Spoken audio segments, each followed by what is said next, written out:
the day. Banking. District court's your cash cow. We produce a revenue stream. We need to make deposits and handle other sensitive financial matters, like bonds, also known as OPP, other people's property. Bankers' hours are a real thing. Consistent docketing is an issue. This is a nightmare to accommodate attorneys, prosecutors, defendants, law enforcement witnesses on a good week. I need additional staff just to field phone calls and scheduling. So what do? The Center for State Courts has already assessed the courts and completed a space needs study. Recommendations for additions were made. Instead of putting it to the public for funding, it wasn't this board, but the prior board voted it down, then proceeded to sell the current district court with no plan. For some reason, there are certain commissioners, I'm feeling like, who've decided that the judges are just being uncooperative. But to put this into perspective, we are operating our courts pursuant to the inherent powers of the judicial branch. This is basic civics, gentlemen. Plain and simple, you have to provide adequate space for a court. The board does not get to decide what adequate means. They don't get to decide operating hours. There are literally court space requirements that have to be followed. Plain and simple, you can't choose the hours of operation, court staffing decisions, court functions, and designation of court employee classifications. You are legally obligated to fund a district court location that meets the court's essential needs. You do not get to decide what the needs are. The courts do, and we don't do this arbitrarily or with malice. We brought in experts. You have the power to put the district court anywhere you want. Care Drive, a different building, build a new building, expand the jail, add to the historic courthouse. Put me in Reading, put me in Camden. I don't care. As long as it meets the court's needs and allows for essential functions of the court to be met, I'll pack up the court. Your time. But you can't. Thank you. Thank you.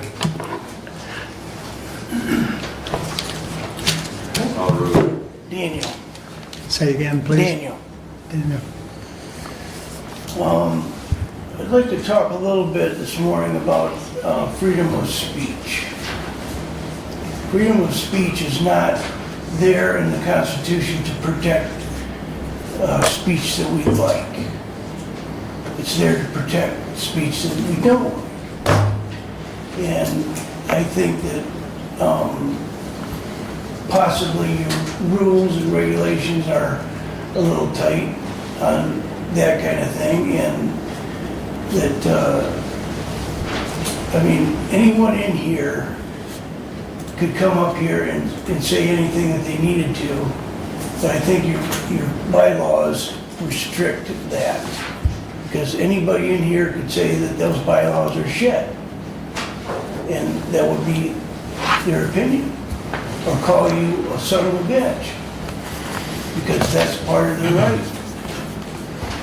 And I think that your this behavior in the last few months with the bond and all that other stuff has been reprehensible. You're not representing the people. You are servants of the people, not kings and queens and like that, because that's not the Constitution. You guys need to be more servants of the people and not just sitting in judgment over the people. And as far as, those that are guilty of crimes, you guys have not been,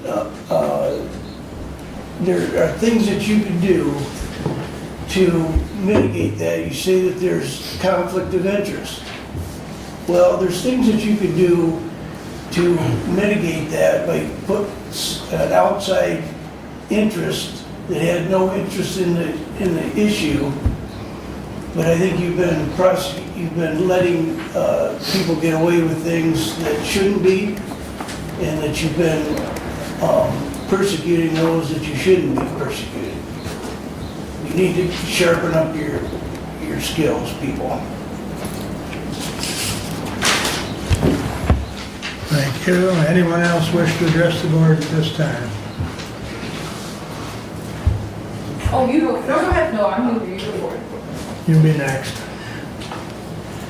Well, good morning, everyone. My name is Stephanie Scott. I'm here to follow up a little bit from last week in a discussion about all the different rules that are in place in Hillsdale County.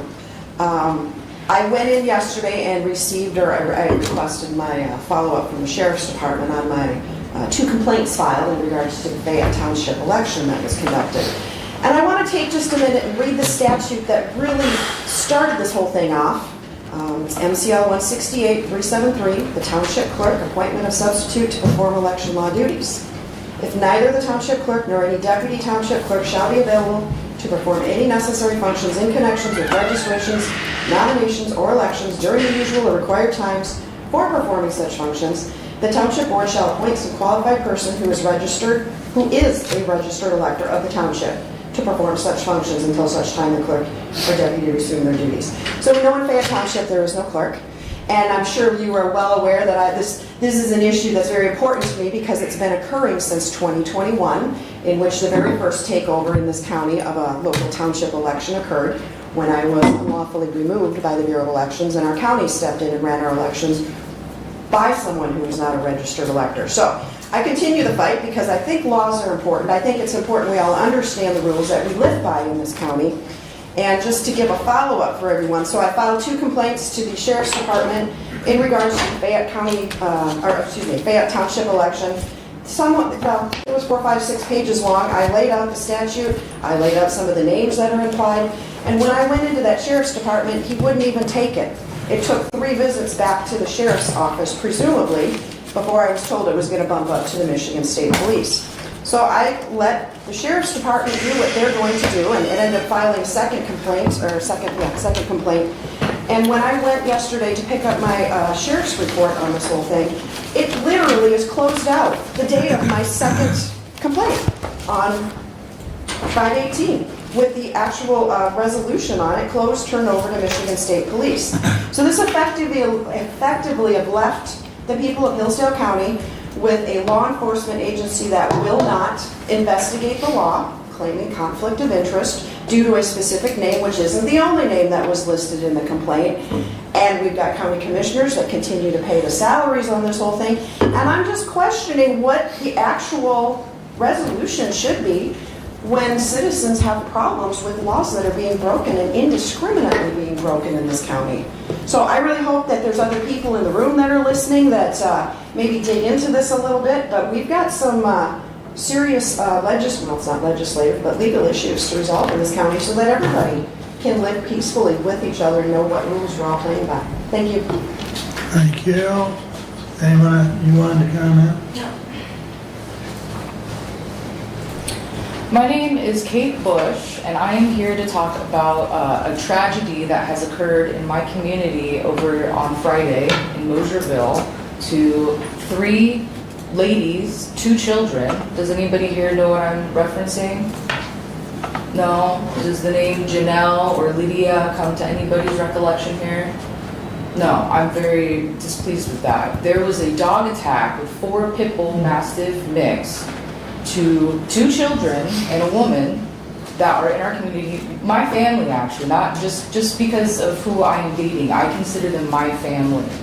Janelle's face was ripped open. She's got bites everywhere. I'm terrified. We have dog at large problems with the neighboring property to me. The property where these vicious dogs came from neighbor my boyfriend's family, who I consider my family, his grandmother, his brother, his father, his nephews. I fear for them. I fear for this community. This woman who was speaking just before me is, saying, hey, we don't have enough law enforcement. I have called people about dog at large in my community multiple times with no avail. I am not from here. People probably think that because of the way I look. I'm from California. I'm from Los Angeles, California. Where I'm from, those dogs would have been killed on that day. Where are those dogs? I went to City Hall yesterday to voice my concern in my community, see what we could do. They told me to talk to you, and then they told me to talk to you because you manage us. They said, we wish we had you, Mr. Ingalls. Anyway, that's besides the point. Those dogs are back on that property. All 4 of those dogs, one of them tested positive for rabies. Why are they back there? Why? And nobody here, I'm so sorry, but this is an issue. I'm afraid for the children in my community. I'm afraid for the family. Think about that girl. Think about both those girls and the mom or the woman who saved them. So I got her face torn open. To live with that trauma, to live with those scars, and to have those dogs back in the community, why? Why? We don't have money to shoot the dogs. We can't take tests on those dead dogs. We do autopsies on human beings all the time. This is awful. You know, a lot of people out here probably talk bad about Los Angeles and the crime we have and the things we don't do, and we're just crunchy canola people. But you know what? I'm pissed off. I moved to the countryside to be a part of a community that holds things like this more accountable, to have peace of mind, to maybe raise a family and feel safe. And I get the world's not a perfect place, but you know, what would Jesus want? Jesus would want children to be safe, right? God would want things to be just, to have justice, and this is what you guys are paid with our tax dollars to do. So why are I want answers. Why are those dogs back on that property alive with rabies? To get out again? Is it going to take somebody to die? You know, we have really bad animal neglect, child neglect. Look at Ohio with this Siders case. There's many houses out here that look just like that. I live right next door to one. That woman is pregnant again. There are issues in this community with drug use, neglect, animal neglect, child neglect, and what, we don't have the right infrastructure? This community has been around for about 200 years. We just had the American 250 years. Why don't we want to make America great again, right? Why are these dogs back? Why are these children being attacked? Why did Janelle have to get her face ripped open, her breast, her leg, everything? Flown all the way to Ann Arbor to get treatment. We don't have the infrastructure here to treat people. She could have bled out and died on the way there. They needed blood transfusion. So I'm very disappointed. I feel like I should be up here in a chair one day because I would do something. I would do something. I'm new here and I'm young. I'm only 30 years old. I would do something. And you know what? When a community is put in a place where the people we've elected are not doing what they need to do, I'm not from the country, but I hear, you know, people in the country, they do things themselves. Is that what we need to do, or are we going to be civil, right? If these animals were people, they would be locked up, maybe even killed. I don't know. Who knows? But these dogs need to be taken back, and anytime dog at large or neglect is being called in, I've already called the sheriff multiple times. He hasn't come and inspected the property next to me. Those dogs get out every day. I've got multiple videos. This is a different community, or well, a different house in the community, but multiple things going on in one community. I can only imagine what goes on in other places, like Camden. So I'm disappointed, and I want answers. I don't know if this is a moment where we can have a conversation and say, hey, I didn't know about that, or okay, I take this seriously. But like, how do we not have money? How do we not have money to put these dogs, or put them down? I'll give you guys $20 right now to just shoot them. And I'm not a gun owner. That's your time. 5 minutes. Thank you. It was embarrassing. Embarrassing. I want to follow up on this. I'm Janelle's dad. Brad, you know me. Been part of this community for a long time. What was your name, please? Pardon me? Your name, please? Your name, please. John Boot. Thank you. Follow up on it. Yeah, I'm pretty disappointed that dogs are back on the property. I know that a lot of people, when they hear dog bite, they think of, a dog bit them.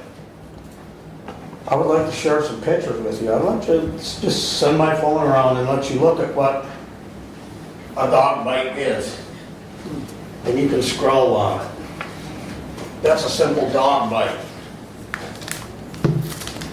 I didn't bring the letter that the doctors gave for the lawyers that states that without medical intervention, my daughter would be dead. The child that she saved would be dead. And to have those dogs back on that property, and having talked with Janelle's stepfather, who was at the scene a little bit later, and was told by the family members that, yes, you know what, we let the dogs out every night. Ugh. Not what she told the police, but what she told the stepfather of the child that was in the ditch. We let those dogs out every night. Well, gee, it was my daughter and my nephew's daughter. Who's it going to be next? Yeah. And you let these dogs go back on the property, they're going to continue doing just what they were doing and letting those dogs out every night. So if the county can't put those dogs down and can't afford it, I would gladly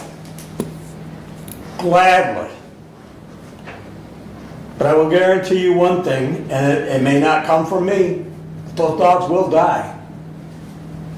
And that's 100% guaranteed. Anytime, when I lived out there, I had dogs. And Al Bradford, who some of you will remember, called the game warden. Said my dogs were attacking his sheep. They were willing enough to come out there and put my dogs down if they were the ones that had attacked the sheep. Why are we not allowed and in a position where we're putting these dogs down for attacking humans? What's going on? What would you do if your daughter was attacked? Or your granddaughter was attacked? Would you be pissed off enough to pull out a gun and shoot the dogs? And it's not the breed of the dog. It's the character of the people that are raising the dogs.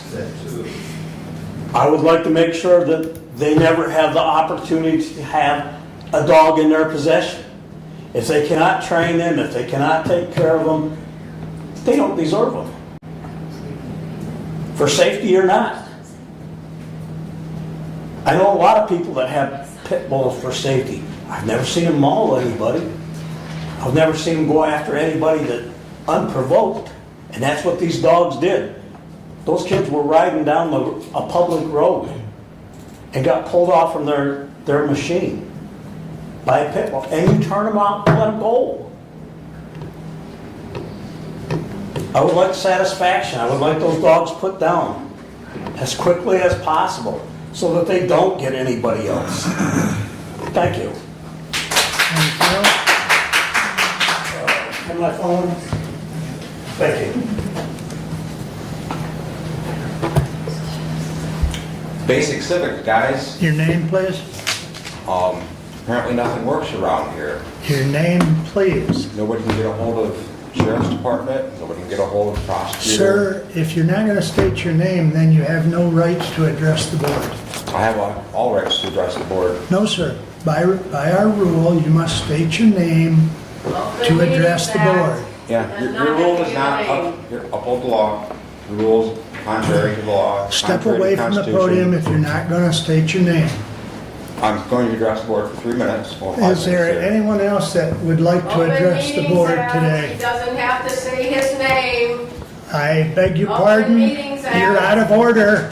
So we can play this game, but we can't address the issues with dogs All around right, here. we're going to take a 5-minute recess, gentlemen. Keep the security cameras off. Take a crazy 5-minute around recess. Have the guts to say your name? Oh, why you? I'm with you. Yeah, but you can't even state your name. I stated my name. Basic civics? Yeah, it's basic civics to state your name, dude. You want these people to hear you? Oh, they're well aware of who I am. State your name. They're well aware of who I am. Look.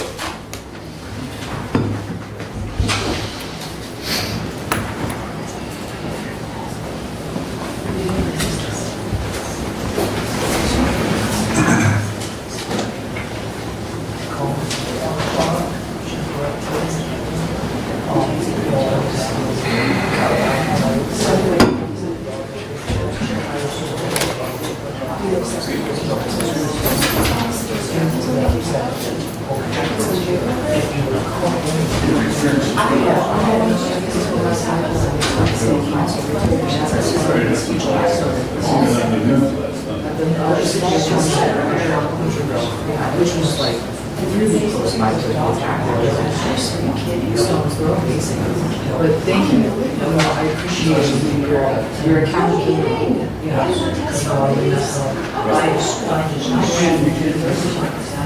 assume we're gonna get killed. Apparently, there's just not enough money. You know what? We got the taxes. What are we doing? I called Sheriff to remind me that we have this crazy thing going on. It's just, we all have lives. This is a good start, and I appreciate your accountability, because that's all we need.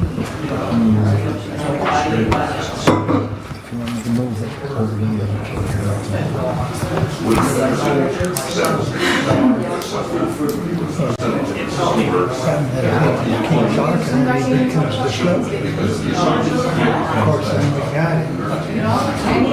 Yeah, move it to the.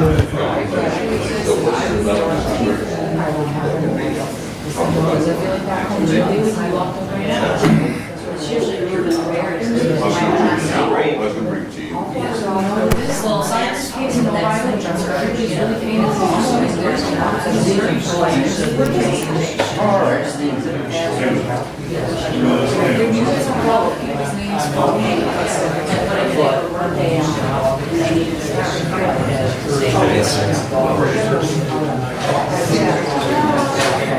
It's a small town. A lot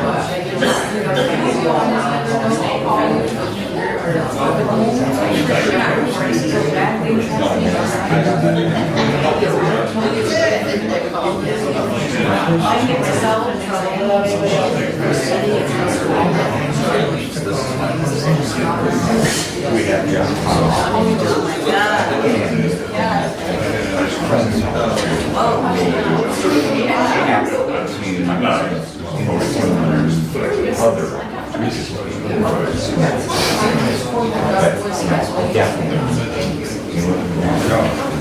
I spent quite a bit of time in that community too, so. Try and find this The church just south of there, I spend a lot of time there, and we pick up kids in the community for our Wednesday night program. And I was not sure, I might have had those kids in our program at some point.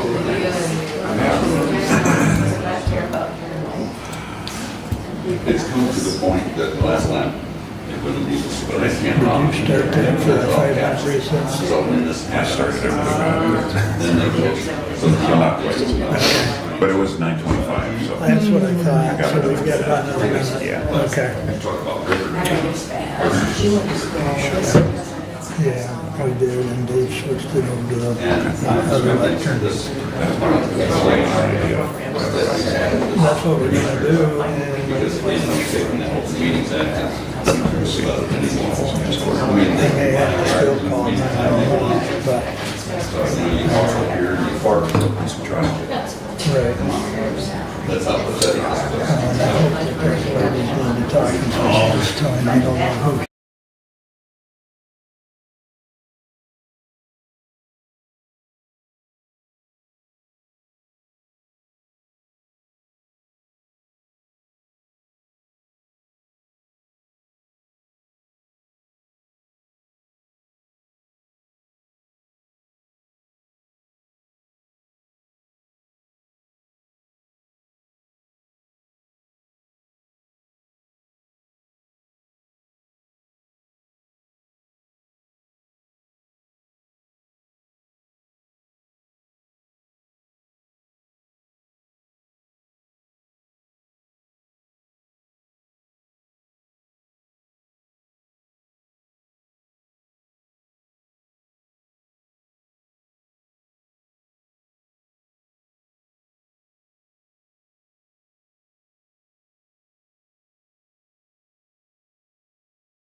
Oh, address the board.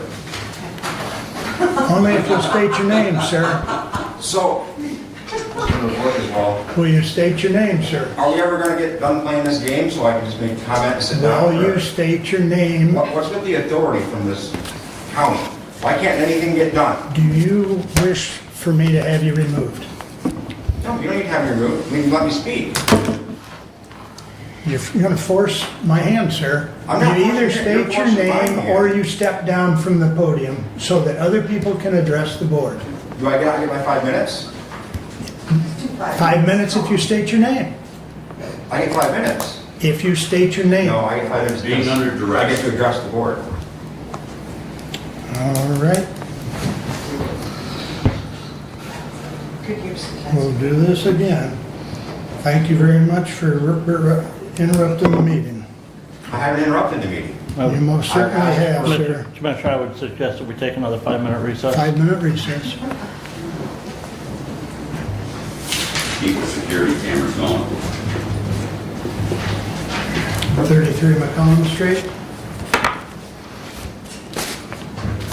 I can't find that The, thing personnel. We have a I've been looking and looking and looking. disrupting the commissioners meeting. Yeah, just go to the health department's website. We wish to have assistance, please.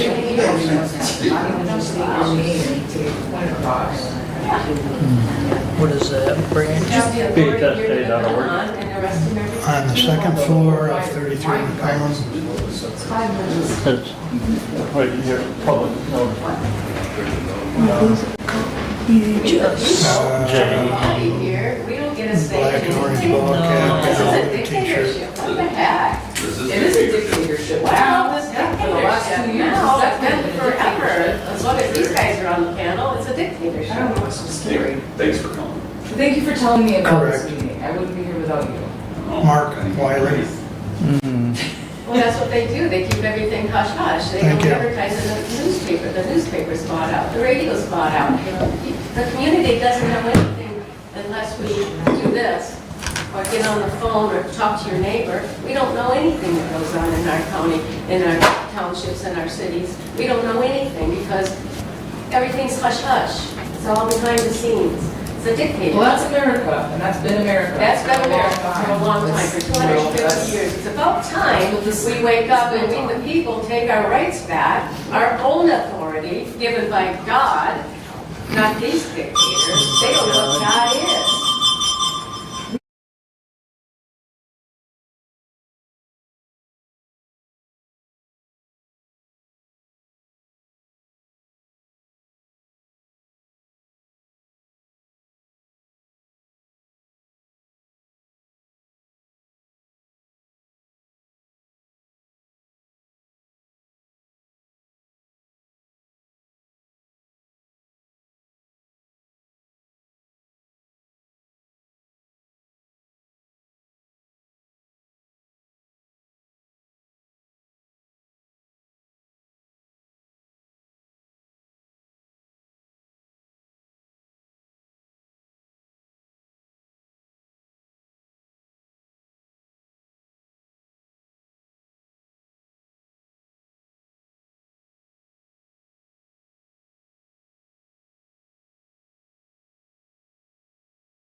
Back on line, please. Someone check with David. We'll resume with public comment. Is there anyone else that would like to address the board at this time?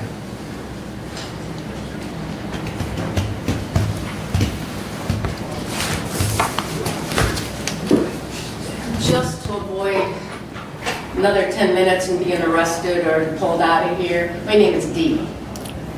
The letter D.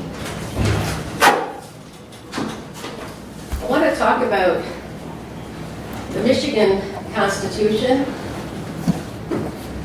About 3 months ago, I addressed Senator Lindsay's office to get another 2 dozen Michigan constitutions, which I did about 3 years ago, and everything worked out fine.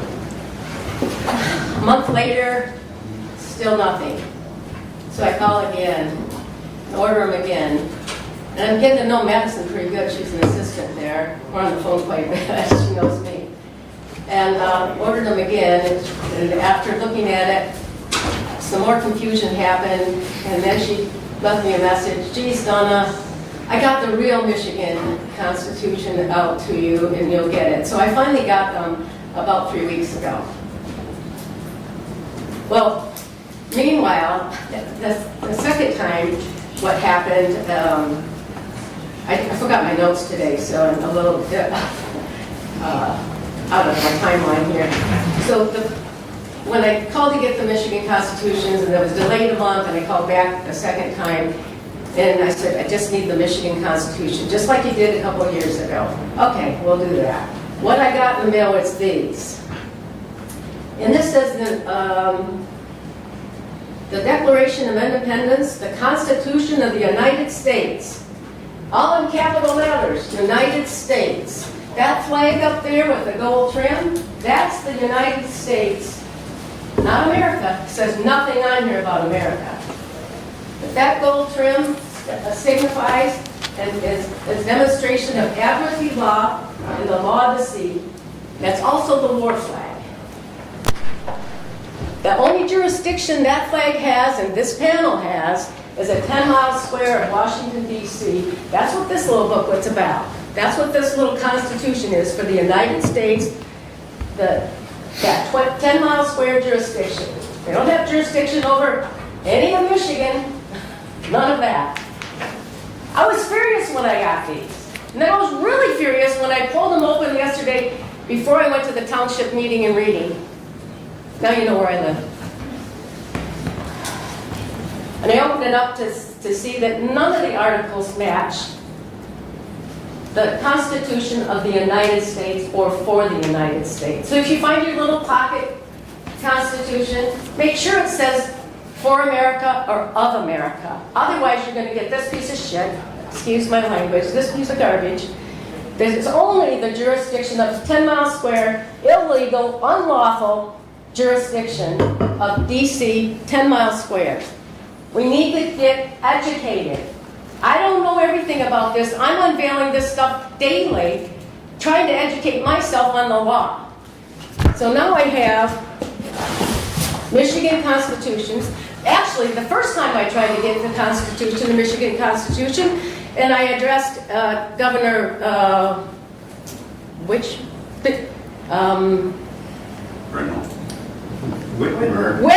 I keep wanting to call her those other names that I've heard so many times. She said it's out of print. I had to literally get on the computer and print out the Michigan Constitution. I still have 3 copies of that because this was not in print. Are you kidding me? 4 or 5 years ago, this was not in print. They had to make some changes or whatever.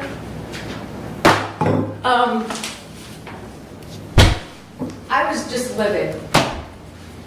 This is the Michigan Constitution. This is law. Read up. Learn it. Get your pocket Constitution out, which is for the United States of America, for America, and read the articles in there. It'll explain very clearly to you. Yeah, throw it on the floor. That's exactly what communists do. Throw it on the floor, you communists. Dictatorship. That's all this panel is with that gold trim. That's the only jurisdiction you have. We are the people. It's about time we learn our rights and our abilities here in America, in our own counties and cities, and that's where it starts. We have to stand up and learn our rights. The Bill of Rights. If you've got a Constitution book and doesn't have the Bill of Rights and the Declaration of Independence, you don't have the real Constitution. You gotta study up, we have to get educated. This has gone wrong for 250 years. We've got to start educating ourselves. We are God's people. There are some that are not. Learn the difference. Some of them have souls and a heart. Some of them don't. Your They time, let dogs kill humans. time, ma'am. If you'd like a Michigan Constitution, see me. Anyone else wish to address the board at this time? Thank you. There will be another public comment towards the end of the meeting. All set. I would entertain a motion to approve the consent agenda. I would like to remove 4.3, resolution 26.72, and put that down underneath management and personnel before the closed session, and with that change, I would move to approve the consent agenda. I support. You want 26072? Underneath management and personnel. I have some questions regarding it before. Okay. With that change, is there support on the consent agenda? Doug supported. Any other additions or corrections? Hearing none, all those in favor signify by saying aye. Aye. Opposed, same sign. Correspondence is listed. Any comments on correspondence at this time? Hearing none, I would entertain a motion to approve the regular agenda. Motion to approve the regular agenda with the addition of 26072 under management personnel. Support. Support. Any other additions or corrections? Hearing none, all those in favor signify by saying aye. Aye. Opposed, same sign. Regular agenda is approved. Terry, you're up, sir.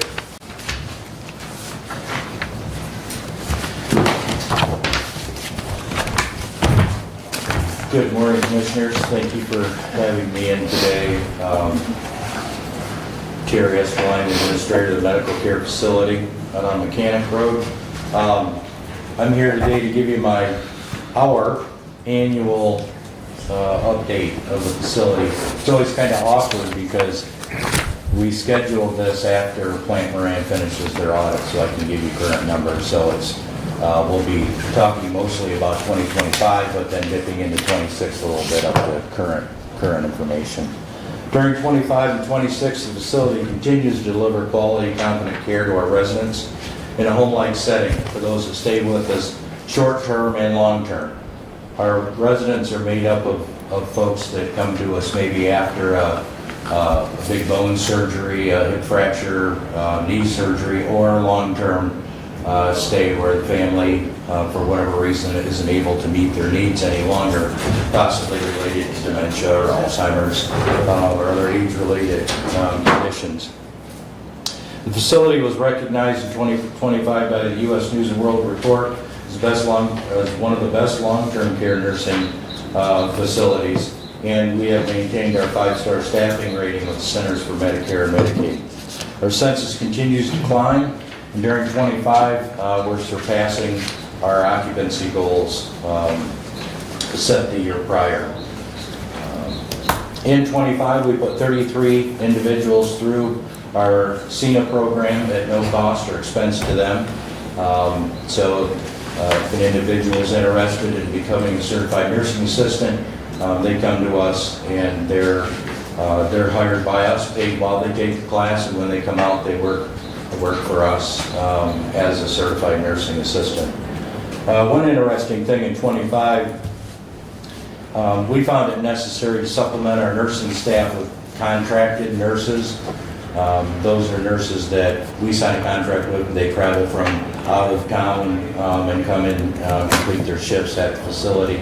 It's kind of it's cost prohibitive to do that, and also I would rather pay our local folks to come and work for us than have somebody come from out of town to come in at a significantly higher wage. Speaking of wages, our current RN wages start at $32.50 an hour. RNs, LPNs, CNAs, and respiratory therapists receive a $3.40 an hour direct care provider incentive from the state of Michigan. So with that included in these categories, registered nurses, $35.90 an hour, LPNs, $31.56 an hour, and certified nursing assistants, $21.26 an hour. Registered nurses are not impacted by a collective bargaining agreement. LPNs are represented by SEIU, CNAs by AFSCME. We do have a shift differential of $1.50 an hour, $1.75 an hour for second and third shift respectively. The state of Michigan, the new fiscal budget does include keeping on the direct care provider incentive. We're expecting some changes on how the facility is reimbursed for that. Currently, we pay it up front. We submit that information to the state of Michigan, and that's reimbursed at 100% to the facility. Current discussions are looking at combining that or integrating that into our daily Medicaid rate. Years past, if we go back to Governor Granholm, there was a similar incentive that was turned into a wage pass-through, and that was made permanent and reimbursed through our daily Medicaid rate. In 2025, we were able to bring 12 of our beds back online. We currently have 19 beds in a non-available bed program. So 3 or 4 years ago, the state of Michigan came out with the non-available bed program to help us recover after the global pandemic, census-wise and staffing-wise. We have to have the staff to take care of the residents. So we were able to bring 12 of those back online. Today's census is 140, total licensed beds 170, total beds online are 151. Today's occupancy is 92%.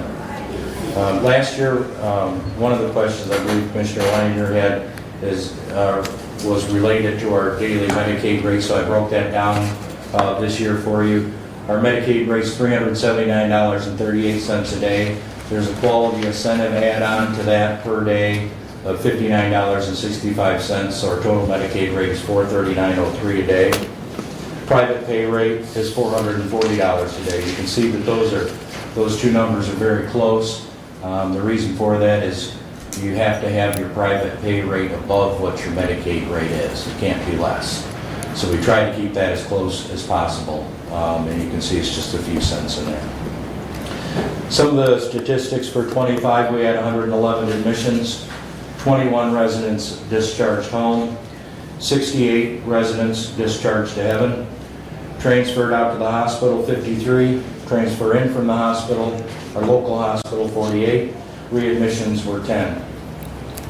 Not to get too far into the weeds, but total resident days by age, 0 to 64, we had 846 days. That was a 2% increase from the year prior. 65 to 74, 7,764 resident days. That was a 21% increase from the year prior. Ages 75 to 84, 18,745 days. That was a 10% increase from the year prior. 85 and older, 20,948, and that was a 9% reduction from the year prior. Total resident days, we were up just over 2% and had 48,303. Payer day summaries, so when someone's living at the facility, we break down how their bill is being paid by insurance company, by private insurance, Medicare, Medicaid, Medicare Advantage plans. Total Medicaid days, 40,832, that's up 738 days from the year prior. Traditional Medicare, 1,103, that's a decrease from 24, and we'll talk about that here in just a minute. Medicare Advantage, 1,164, that's up 705. So total Medicare, including traditional Medicare and Medicare Advantage plans, we have 2,267, and that's an increase of 568 from the year prior.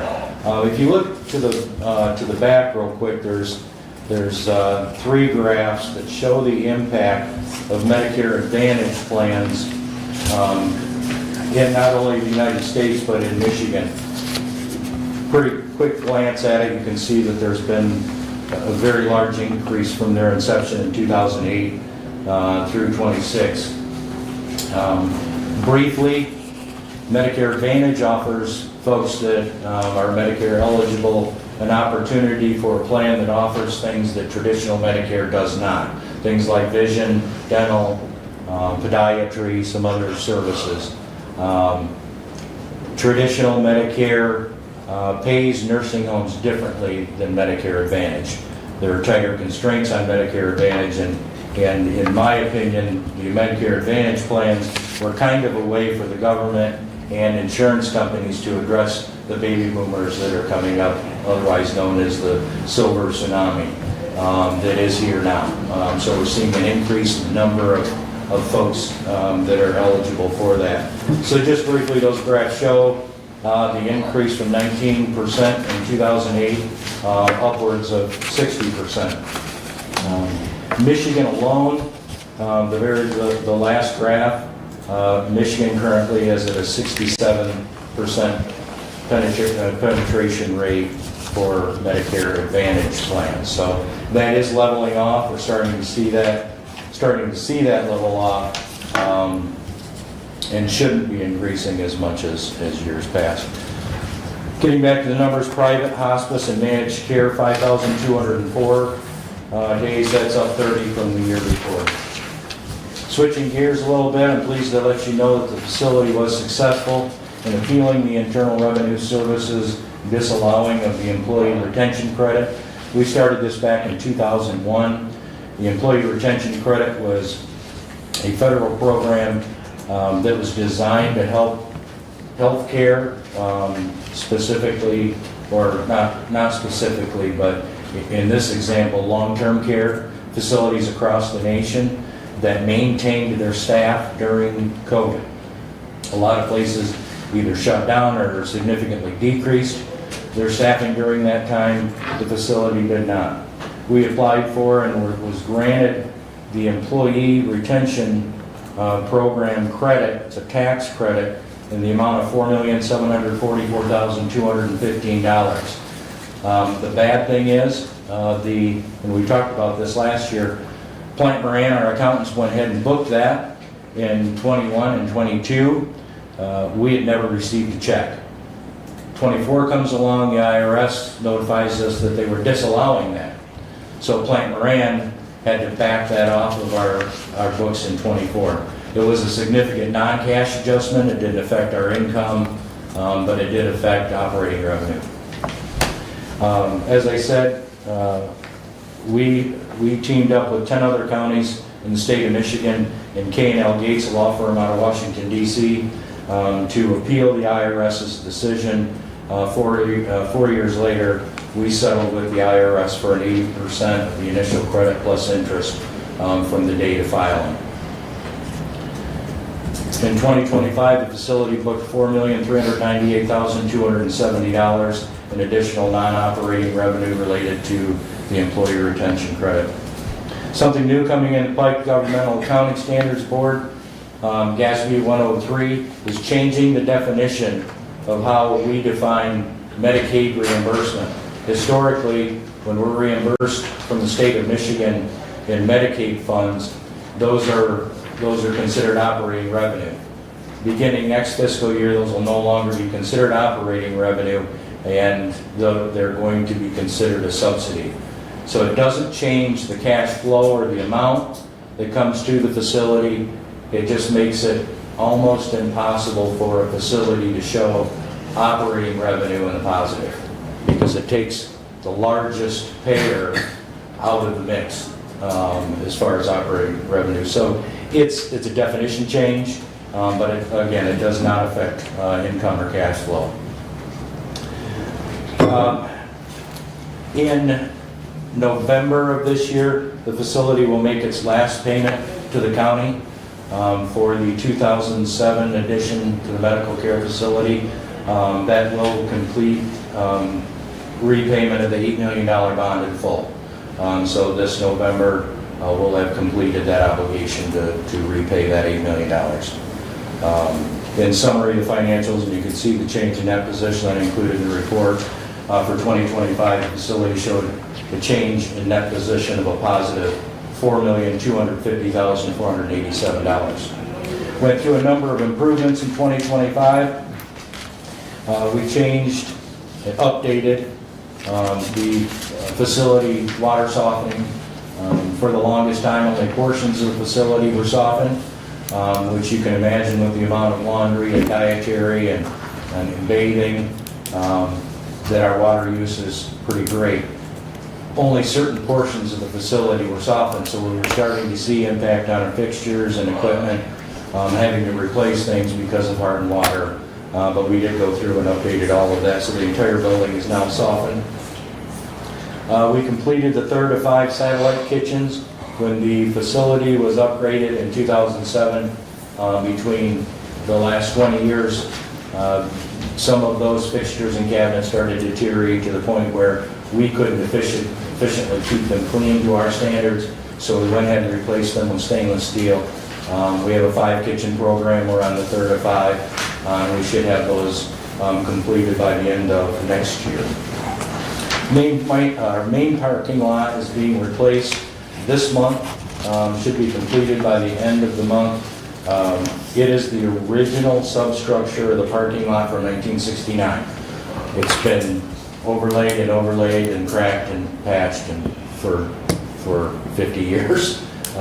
So the only way to fix it is take it out and put it in new. The other issues, we're having some drainage issues off the mechanic. The new parking lot will include curb and gutter to prevent that water from coming in and causing a constant water backup on both sides of the entry to the parking lot. So that should be completed by the end of the month. Technology improvements due to overwhelming demand and use. Our Wi-Fi ability and our speed and connectivity was improved. We connected to the fiber optic system to update our information technologies, not only for our residents, because we're seeing a lot more of our residents come in with their iPads and want to stream Roku on their TVs, and that's something that they did and enjoyed when they were in their home, and we want them to be able to continue that. But we have to have a hard separation between our electronic medical record access through our Wi-Fi and allowing our residents to stream and use their devices. So that was all updated in 25. Currently, as far as large projects for the future, we have started looking at updating the heating and cooling system in the original part of the building. Again, 1969, it's still the same boiler heat system. The same window air conditioners that were placed back in the early 70s. So we're starting to look at that. It's going to be a large project, but again, it's the original part of the building that was built in 1969. Finally, I'd like to encourage the Board of Commissioners and the public to join us on our Facebook page and our website. We've installed through Michigan Storm Chasers, 24-hour weather camera on top of our building. If you search Michigan Storm Chasers Space Michigan, you'll see that camera. The last storm that we had come through on the 4th of July, you can't go back and look at that video again because it only goes 24 hours, but it was incredible to see. It gives us a warning to help us better protect our residents, initiate some of our severe weather procedures that we have within the building. But it's also available to the public. Michigan Storm Chasers use that in their broadcast on YouTube. So it's kind of a nice exposure for the county. So we encourage you to join us on our social media pages, our website, hillsdalemedicalcare.org, for a lot of our calendar of events. We share a lot of things that the residents are doing and activities and things that we do for them as well.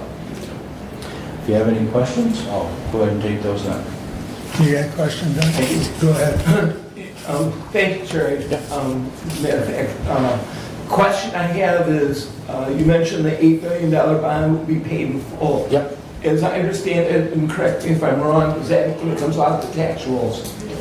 That's That all, was a separate. we did not levy that for the 26 tax year commission, Okay. so that is, yes, that's, Will not be applied. right. It was levied for 2025, which was due February of this year. Okay. But right, it will Then not be it's- levied, and we've already adopted our L 4029 levying the taxes of the I could not levy. remember, thank you. And then the other is the parking lot cost. Do you have a number on that? I could get you the exact cost. It came in just under 100,000. Yeah, it's reconstruction. Yeah, it's rip out and new. Yeah. Curb and gutter, lining, so it's, you'll be able to walk across it without stumbling. Are they gonna do any water retention or just? No water retention at this point, wasn't necessary. All we're doing is preventing the water from when it comes in our entrance. Redirecting. Going on both sides, where there's a kind of a semi-permanent puddle most of the year. Thank you. That's my questions. Thank you. Go ahead, Brad. And that was really my question, Terry, was that with that parking lot resurfacing, I'm sure that done good due diligence on it, but you do have quite a bit of fall on the connector driveway going back, and then also you have the adjoining property, which is probably 2 or 3 feet lower. And, you know, that's one of those things that to that water retention or water redirection, just want to make sure that, you know, water coming off the roof, the water, you know, coming off parking lot, that, you know, it is properly directed, you know, down there, so it doesn't go running down the driveway and then create erosion Right. on the low side or affect that adjoining property. If you notice, the lower employee parking lot is about 20 feet lower than the main parking lot, visitor parking lot. That creates a natural drainage down that hill. That's all sod, so it goes in the drainage. We aren't changing the footprint of the current parking lot at all. And I guess my concern would be with the curbs on it, because that does not allow them to flow up the edges. It does create more direction. And again, I'm sure that, you know, that's all been put in consideration, but thank you. Yep. Your Kevin? assistants that you're sending to school, Yep. that's a good program, don't get me wrong. Yeah. Do you have them sign a contract for so long that they have to work for you, that to be paid? We can't actually make them sign a contract because some of those expenses are reimbursed by the state of Michigan. Oh, okay. Our other education programs that we do, as far as nurse education, LPN to RN, things like that, they do. Okay. But the CNA classes specifically, So the portions of that state's are reimbursed. subsidizing some of that? Right. Good. Okay. Brad? A few questions here for you. Good, Terry, thank you for coming and for your report. And again, glad to hear that you did get that resolution with the IRS and that. And I know we got our notice, or had seen notice on that earlier this year, and commissioners, the center got that before the end of February, so you were able to reconcile that and book that as receivable in your 25 fiscal year audit. Correct. As well. So if you look at our audit, which encompasses the medical care facilities audit, you will see that reflected in there. On the 19 beds that are still in your non-available, is that primarily due to lack of staffing to be able to staff it? It's a combination. What it's been from its inception, since we started with the non-available bed plan, you have to have the staff to take care of the residents. So it's kind of a balancing act to increase that staffing while increasing your census at the same time, to make sure that you maintain better than adequate staffing for our residents and deliver the care that they need. So it's a balancing act. So ideally, that plan will be renewed again in October of this year, and it'll further be reduced. Ideally, we're going to get down to 10 or less, and then hopefully be done by next year. So with that, with those beds not available, do you have a wait list out there now? There's a wait list, especially for our dementia units. There's a need, not just in Hillsdale, but everywhere for more behavioral or later stage Alzheimer's or dementia-related conditions, especially looking at behavioral issues and things like that. So we have people waiting still for those units. It used to be that when we would have an open bed, we'd admit to the open spot. Now we have to look at our current staffing levels and make sure if we had 2 more residents on East Wing, do we have the staff to cover that 3 shifts, 7 days a week, and adequately provide that care. So it's not a yes or no answer, because it's a balancing act. It can change from week to week. So ideally, we want to increase census, as quickly as we can. But we're surpassing our census goals right now. The last question I had, and there was much debate in the last year and a half regarding the One Big Beautiful Bill that was passed by Congress and its impact and effect on Medicaid reimbursement throughout the states. One of the things in that was the limiting of the Medicaid provider tax, and I know it's a gimmick, I'm sorry, that the state charges you a tax that they collect, that they then show the federal government that we have this additional revenue from the state to get more money from the federal government on Medicaid dollars. And I see that went up $28,000 last year, the quality care tax. Your thoughts on that? It's a shell game. It's a shell game between the state and the federal government. How the state would tax, and then it ultimately comes back to us and increased Medicaid reimbursement dollars. Correct, right. That's going to be exacerbated by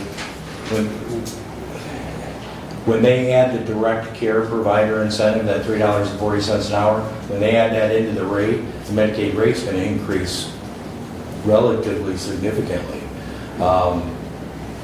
But that's the plan they're talking about right now. And so your private pay rate's going to have to increase.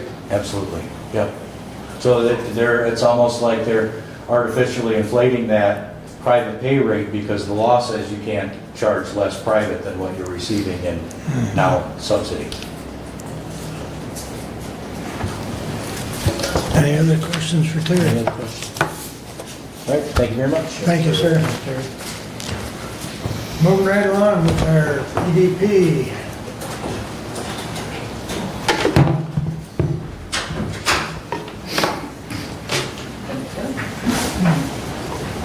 Good morning. Morning. I'm Sally Clark from the Economic Development Partnership, and we're here to give our annual report.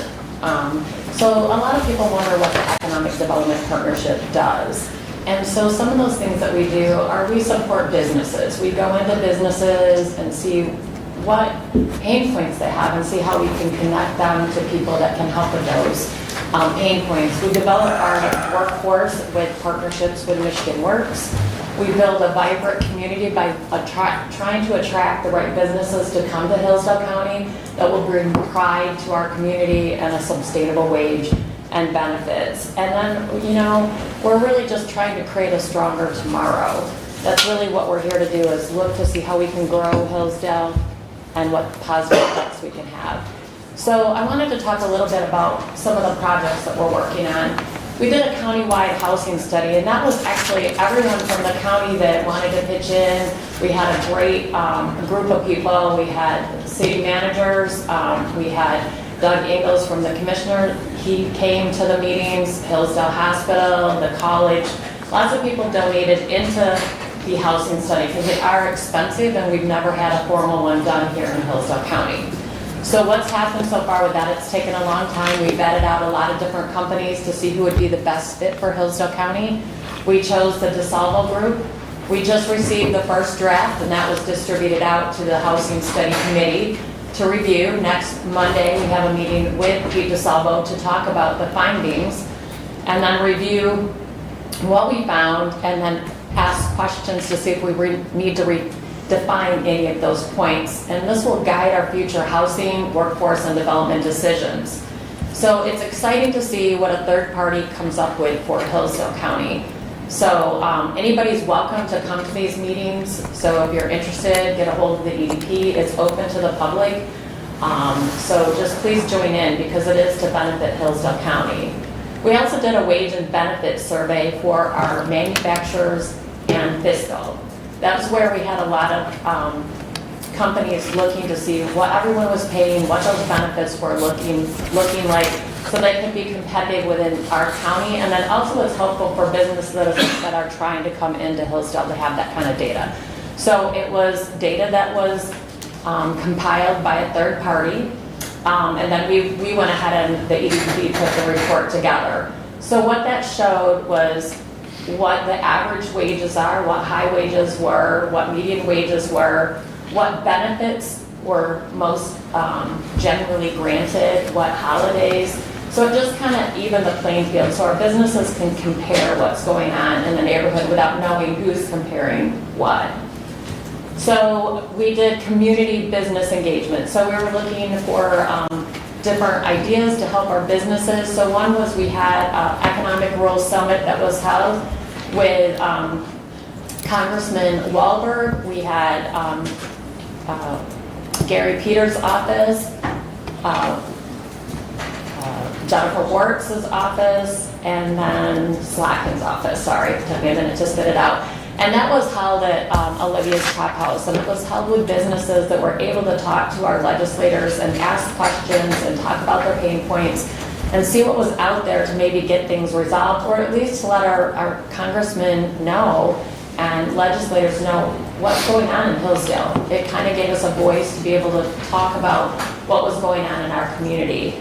Annette and I, my partner here at the EDP, we've been working with the U.S. Byways Committee for US 12. And so what's happening is we're looking at what is great about Hillsdale County within a 5-mile radius of US 12. That's going to attract visitors. It's going to attract what's going on in this area. So we've had fun looking at some different ideas. We went out to Somerset Center, and I highly suggest if anybody goes out to Somerset Center to check out the park there that has, they've redone the, used to be,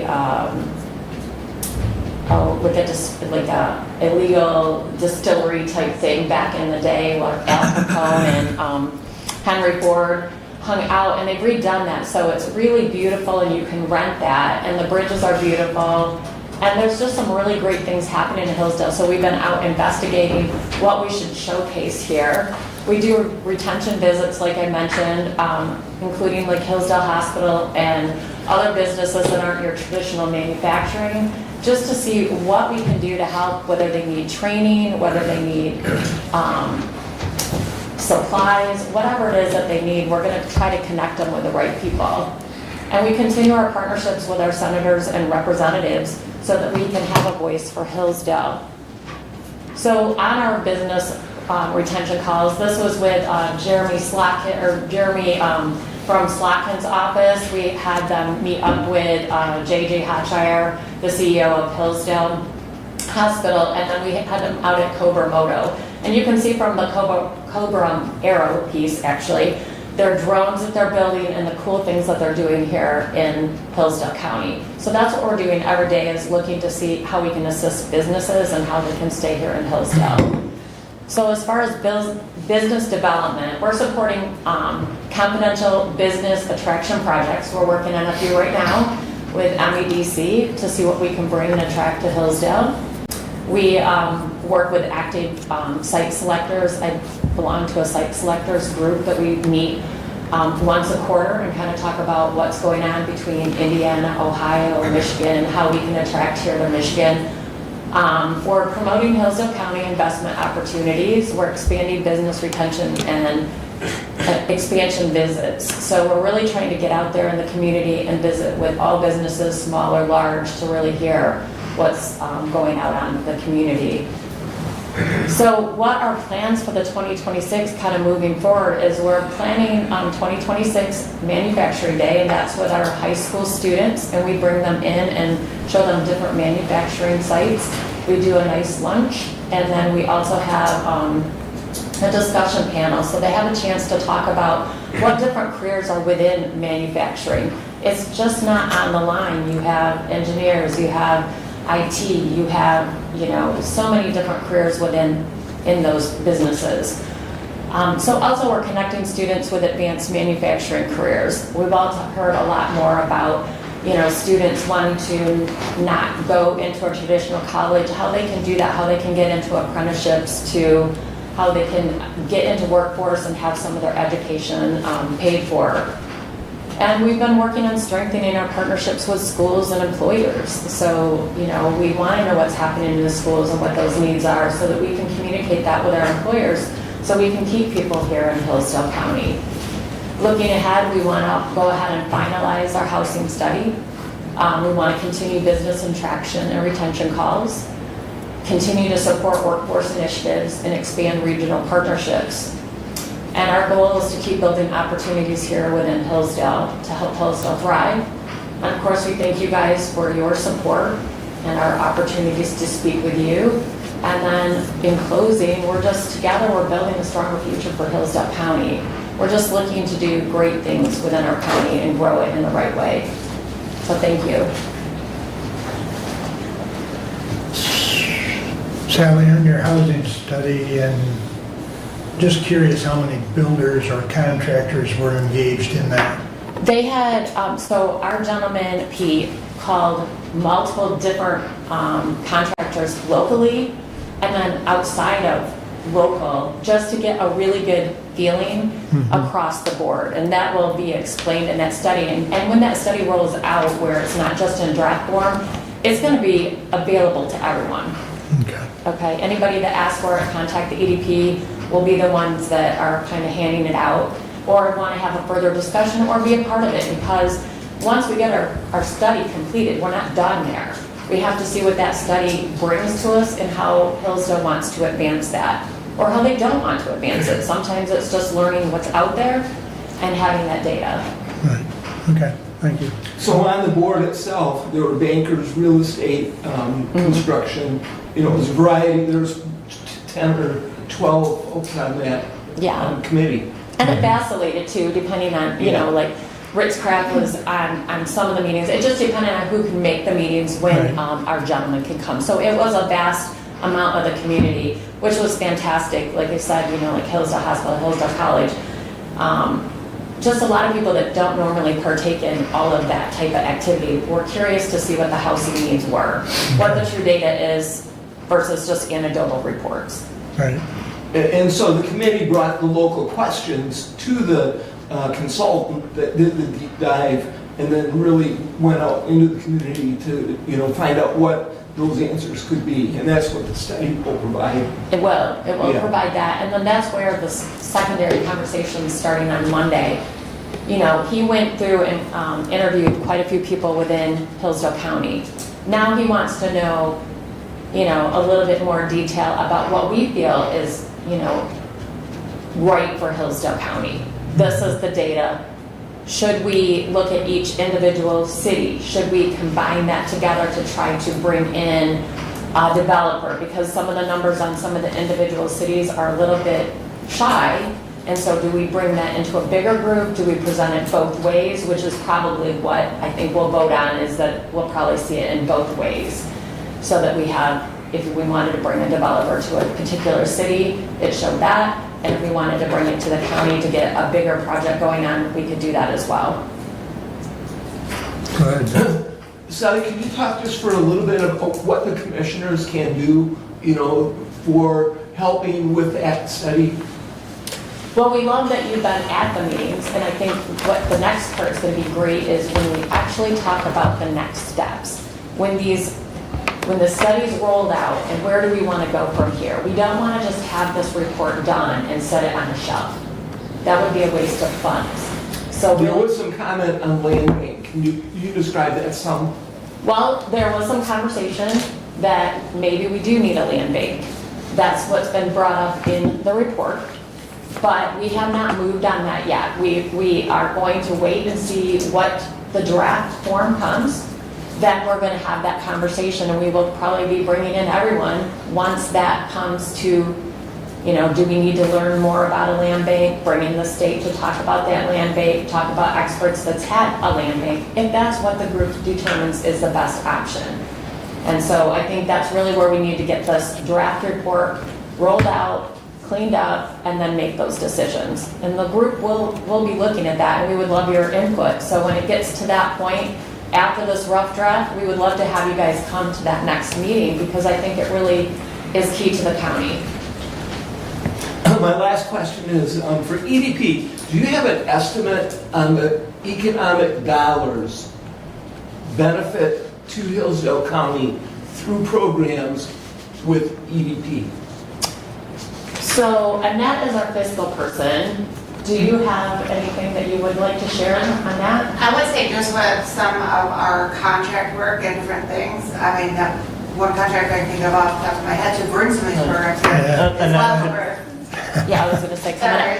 so we have a contract with Yeah. MEDC, Michigan Works. Just that one project alone brings in, and we get nothing out of it to support our office at all, and that's almost $60,000. So that provides us the funding to be able to do manufacturing day, to do different things. Our housing study, we had to do a collaborative and actually raise the money from that. So my question though isn't that part of it. Sure. The benefit to Hillsdale County, hundreds of thousands of dollars, sure. millions of dollars, what? Depends on what projects have been And run there's in. multiple projects that Yes, happen there's now. multiple projects within every county. So it depends on the year, what growth we're having. You know, we're working diligently now with a couple businesses to see if they would be a good fit for Hillsdale County. So those are where it's kind of confidential right now because, you know, MEDC and that we have to keep that quiet. But we are working with a couple of companies that I'm very excited about and hope that they will be a good fit for here. We want them, they want us, it could be a great thing. So one company that came in was in Litchfield. Yes. The Luxwall. Luxwall. That's a multi-million-dollar company that Yes. came into Hillsdale County. Yes. Correct. And the EDP was instrumental. I was not here at that time. I was working at Michigan Works. Annette and Sue really were instrumental with that, but I did sit through quite a lot of those meetings on the Michigan Works side of that to help with the workforce development piece of it. And so that's what we're currently doing. I've spent a lot of time meeting with different groups just to see. I was kind of interested in a project that I can't really talk about, but it's really, really cool, and I would really, it's a different environment than what we've had, so we're just looking at different things to bring in that would bring pride to our community. And so we've been meeting with people from the state of Michigan and actually talking to a lot of site selectors about the charm of Hillsdale, what we have to offer here. And then another project that we have that we're working on is Annette and I and a group of people would like to build an attraction letter. So when businesses want to come, we have something now, but we want it more current. What does Hillsdale have to offer? We have lots of great things to offer. What does that look like? We need something more current, and so we're currently working on that. So in that comment, you just said you'd like to talk about, but you can't. Does that mean that the EDP has entered into non-disclosure agreements? What it is when we work with the MEDC, we can't talk about it until they roll it out. That's how it works. It's just how it goes. Or all that everything that's been worked on can just go to the wayside. So if things are not held tight until the MEDC releases it, then there's no. Yep. They can lose all their incentives or whatever may have been put together. And also when businesses come to us, it's very confidential. They are not necessarily wanting to disclose that they're either moving or that they're building onto their current business. It's really a quiet thing until they actually break ground and make the decision to pull the trigger. So we have to be really careful about what we talk about, but we're excited about the opportunities that we're seeing. And believe me, we would love to share. It's always exciting.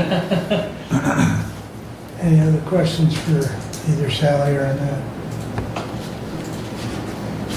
All right, Thank you. Thanks for your update.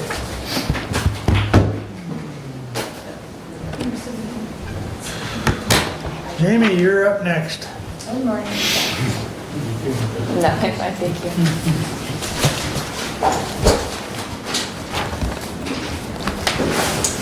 Good morning, my name is Jamie Wozzeski, I'm the prosecuting attorney. I'm here to address with this board a request for approval to hire another APA out of the current pay scale. I did present that last week. I sent an email to the personnel committee requesting that they consider this request as well. Just some background information at this point. I was here not so long ago talking about other things going on in terms of what's happening in our office and just the fact that we have had a great difficulty maintaining our staffing. I think historically we have had a better chance maintaining staffers when they are people who are invested in our community, and that's really no surprise, right? Someone who has roots here or someone who has a real incentive to be here, whether that's family, employment, you know, they love the community, whatever the circumstances may be that draw them here and keep them here. If they're not invested in our community in some way, just historically they have not stayed. And I'm really not that surprised by that, given how we measure up in terms of what our benefits and our pay structures are compared to competing environments around us.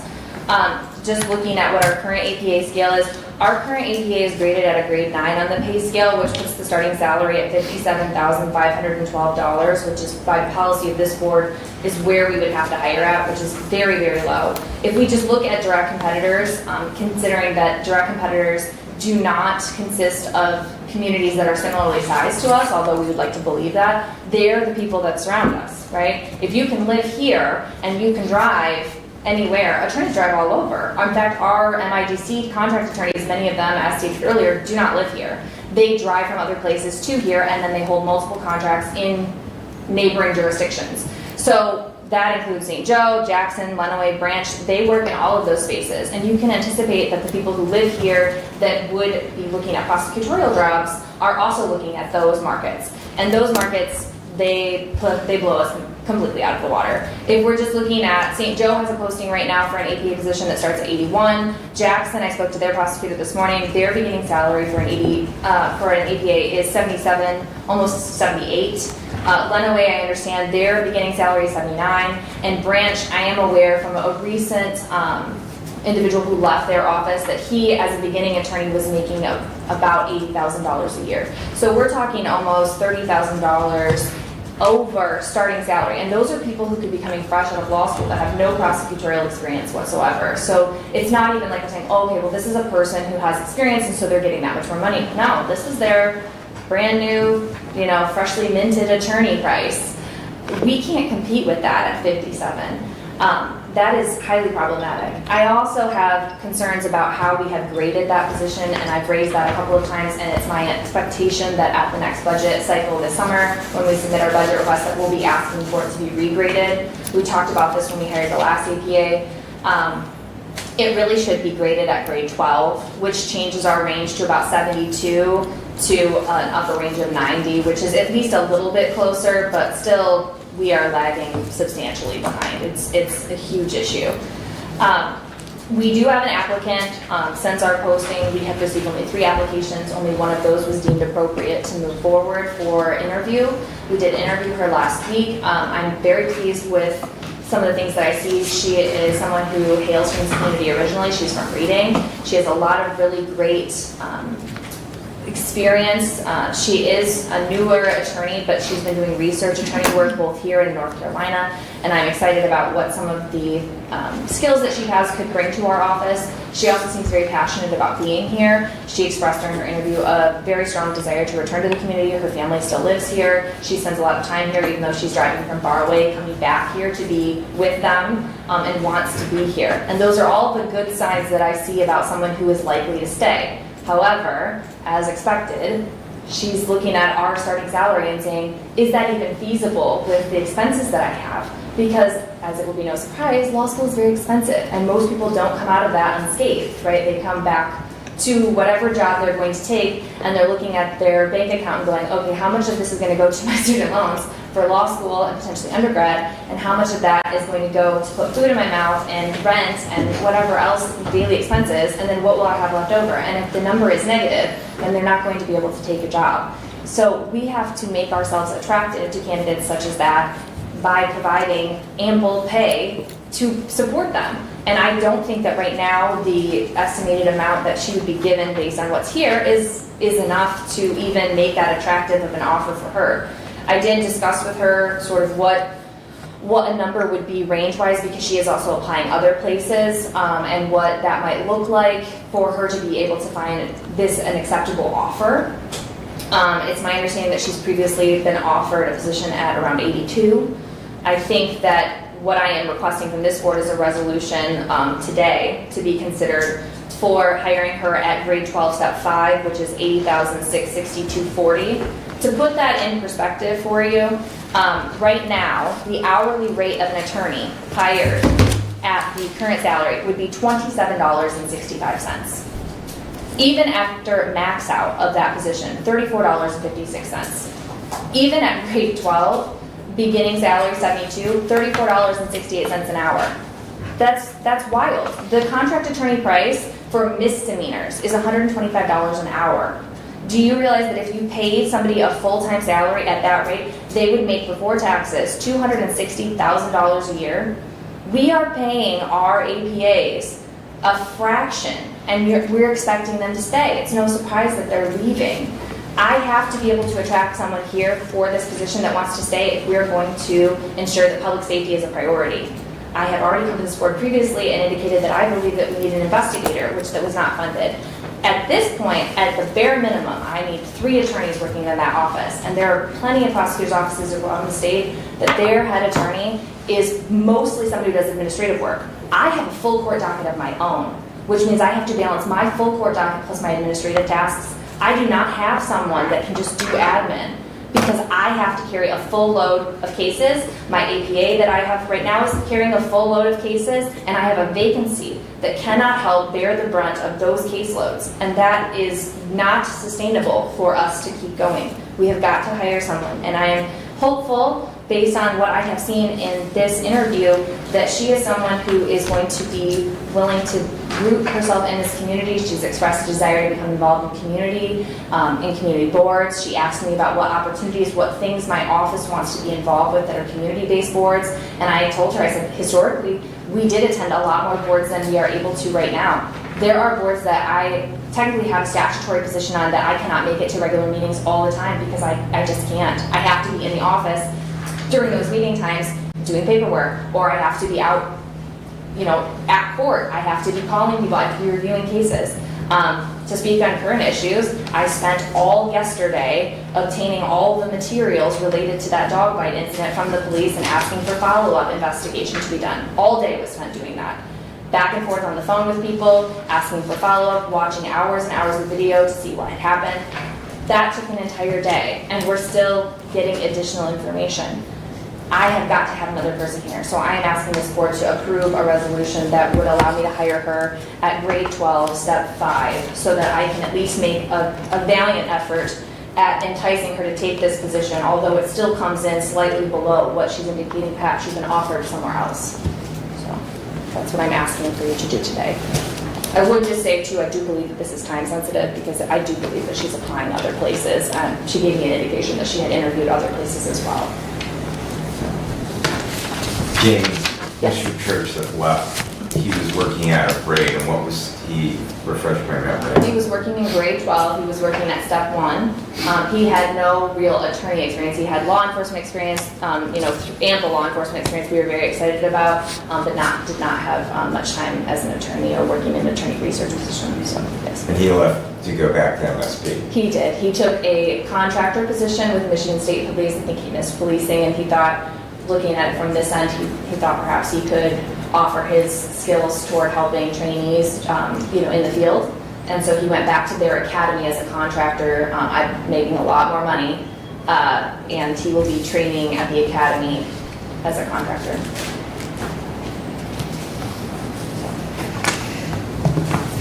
Any other questions? And was that position in your current budget, was it budgeted at 12-1? I don't know. It may have been because he got hired in October, I think it was, so it probably is budgeted at 12-1. So this would be slightly above where it was budgeted at the time. We have had obviously a little bit of gap. I don't know offhand whether or not it would make up the difference. It may come in close because of how long we've had a vacancy at this point. We may come in pretty close. But. Thank you. Thank you. Any other questions? Yes, I do have some Yeah, questions. Jamie? I know of an attorney who lives in Waldron, who works out of state because that's where his law license is, and he works as an assistant prosecuting attorney. He's now down in Williams County, Ohio. His pay range in Williams County is very much in line with where we are at. And he's able to do that because he's working at that lower pay at a government entity and getting his student loans for his law license forgiven through a government program. So I don't understand how we can sit here and say we're not competitive, where I know that even bordering state, it's happening and people are working for the government, not making the top dollar, getting those law loans forgiven, those student loans forgiven for working in the public sector. So have we pursued that avenue? Whether or not someone can get forgiveness for their loans, is that what you're asking? Yes, they do look into that. However, I would say in response to you that entire scenario is completely up in the air at this point. I have been tracking that because I have obviously had employees in the past who have sought forgiveness of their student loans. None of that is a sure guarantee at this point. That entire program has been overhauled, I don't know, half a dozen times in the last 5 years. The other thing I would ask you is how curious that someone who lives in Waldron is working in Williams County, Ohio, and not here. And why is that? I don't know. But we're not enticing attorneys here. The attorney that was working for Branch County Prosecutor's Office lived here. He quit that job where he made more money to go work in the private sector for defense work because they make even more money, as I've already told you, in contract work. They can make so much more money doing contract work. He left a job where he was already driving over there to drive all over to make more money. We're not enticing attorneys here. The judge was correct. We can't even fill out our defense roster. If we have somebody who's conflicted off one or two of our attorneys, they are reaching out to adjacent counties for even conflict attorneys for defense. Now figure my office has to handle all of those cases. It's not piecemeal, right? Who am I supposed to special contract out to? The only cases that we get special prosecuted out is if there is some kind of conflict for us. And in return, we take special conflict cases from them. It's an exchange. If we are requesting, we have to be willing to also accept. And we do where we can. But I think that is creating a straw man argument and then demolishing it. I don't think that makes sense. Go ahead, Doug. So to your point, if the private sector is at 200,000 plus, how does 80,000 do what you're trying to accomplish? So in speaking to the candidate, I believe that she is willing to accept. She is someone who feels passionate about this type of work, right? The only reason that you're here is if you feel passionate about this type of work. Nobody who wants to work in prosecution goes there to make a bunch of money. They just don't. But when we're looking at other comparative positions that make more money doing the same type of work that you can pour your passion into, that's the problem. The thing that sort of wins the day, if you will, is finding someone who wants to be in this community because they feel strongly about this community and what it does here. I think that I see that when I talk to her about how she feels about being here with family, the community here. So, I mean, to some extent, it's a hope and a prayer, right? And it always is when you hire someone that they will stay. But I don't know how I even begin to compete with that at 57.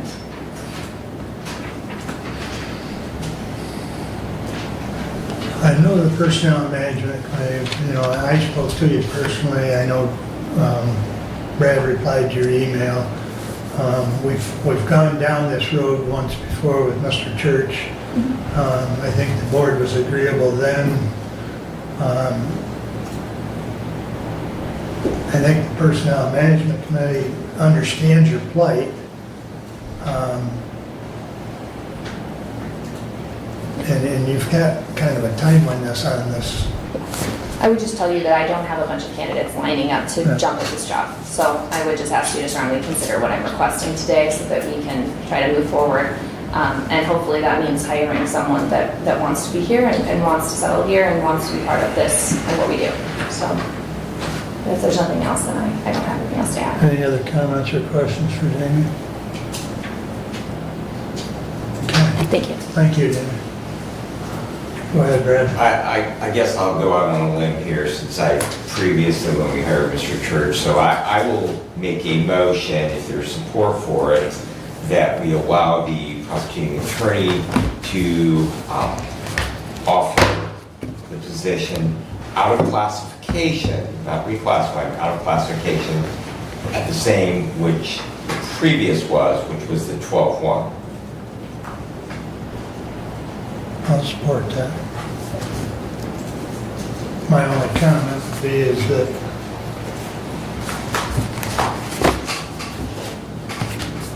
the prosecutor is hoping for the 5, but to stay consistent with policy, the step 1 is what we have in policy, so, but the motion stands as grade 12, step 1. And I would just simply add as my comment on my motion is that whenever we do anything like this, it has a ripple effect. Yep. And it always has a budgetary effect. There's give and take because we only have a finite amount of dollars. We can't raise the price of widgets when our cost in any area goes up. Plus we also have, a couple hundred employees that, similarly that their department head may not be able to adequately staff. We had that discussion last year when we were talking about the sheriff's department. We did offer a pretty substantial change in compensation there, and we still have 3 people for jobs in other areas. So it is just the way of the world, and certainly that any of us that we make economic decisions of what's right for us. But, we hear all the time, money, money, money, but people leave even when we do make those increases. So I understand completely that, the prosecutor's office has a role to fulfill and that they are certainly doing everything that they can to do that. We do need to see that what we can do to potentially, and we have done this in the past, and that's why I'm supportive of at least being able to make that work out of classification. That's my point. Further comments or discussion on the motion on the floor? Well, Commissioners, I cannot support this at this time. This is the first that I'm hearing about this request today. I need to confirm where that was budgeted at. I can't do that right now, and so I cannot support this motion as it stands. I would also like to point out, I believe our rules of procedure require a 2/3 majority for items that are not on the agenda for passage.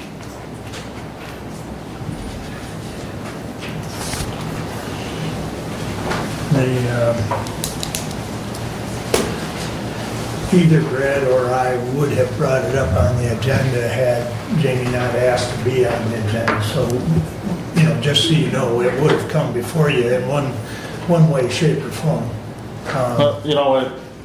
Again, prosecutor was listed on the agenda, but there's nothing with that. No request, no resolution.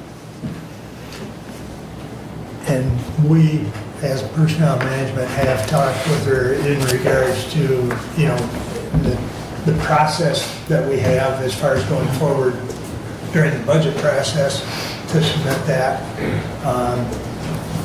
As you heard from her, though, she's got a candidate right now.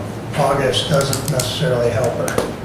And not that August would affirm that, as far as,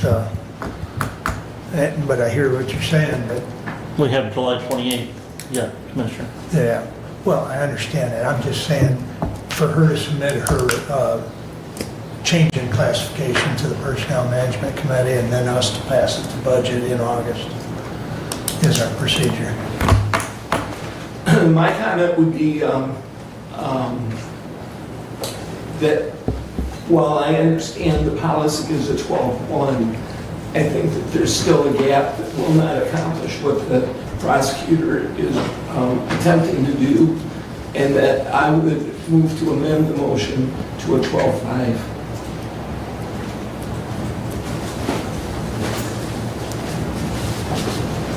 I'll go out on a further limb and support that. So now we've got an amendment to the motion.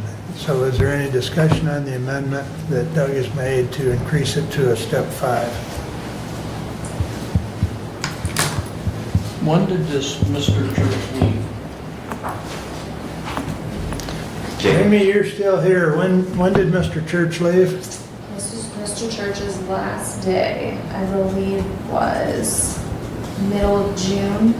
Yeah, middle of June, I think. So this was already budgeted at a 12-1 Correct. for the year. Correct.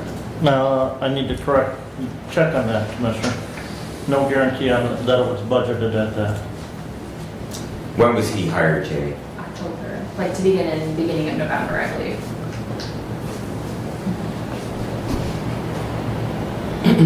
And I would have to look, but I would assume that your budget line item for salaries is still good for the year. Correct, I don't think we were in the red for salaries based on this hire, that's correct. Because I don't think the budget was passed until after that. So into that position's been filled for the entire year, so it's not like that you have a position that was open in your office that was budgeted. Say that again. I say so you're not in the red, but you had all of your positions filled that were budgeted for 2026. I did, up until his leave, Okay. yes. So we can't confirm, Commissioner, but just based on the financials that we have to date, that if all of her positions were filled and she's not in the red, then it would look like that position was budgeted at that rate. All right. There is an amendment that Doug made to change it to step 5. Is there further discussion on that? So do you still have Jonathan Church? Yes. Okay. So who's your chief assistant prosecutor? Mr. Church. Jonathan? Yes. So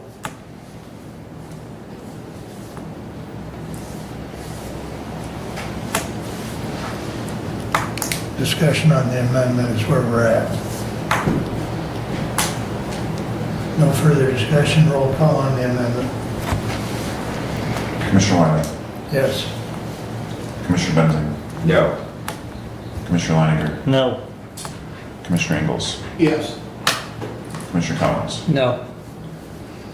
All right, the amendment fails. Assistant prosecutor is budgeted at grade 12, step 1 currently. That is from Derek. So the funding is there for grade 12, step 1 through the remainder of the year. So we're back to the original motion, which is the grade 12, step 1. Is there further discussion on that? All right, roll call on that one, please. Commissioner Benzing? Yes. Commissioner Leininger? No. Commissioner Ingalls? Yes. Commissioner Collins? Yes. Commissioner Wiley? Yes. That does have a majority, 4-1. So there you go, Jamie. That's the best we can do for you today. Thanks. Thank you, Jamie. And Jamie, I just want to follow up. I couldn't vote for the 5 just simply because trying to keep that policy at the step 1. And I always come back because I remind Commissioner Ingalls that politics is always the art of the possible. So. I would just say that I hope that your policy is in line with public safety, which at this point I don't believe that it is. Thank you. I agree with that. Thank I you, agree Jamie. with that. All right. Moving along, Doug, you're up on the report first. All right. Couple things not related to my committees. We've heard several comments today through public comment with serious issues. My question is, what follow-up can we provide? When we are asked these questions, what is the follow-up? Follow up in regards to be Questions, specific. specifically today, we heard 3 public comments with what, for those speakers were very important and special issues. We heard from Ms. Scott, we heard from Judge Stiverson, we heard on the dog issue, and while we listened to the public comments, what follow-up occurs? Now, we did hear that Jamie spent all day yesterday on the phone, and so, we now know that. Right. So that would be the follow-up on the dog issue. Well, And the process needs to happen is part of the answer.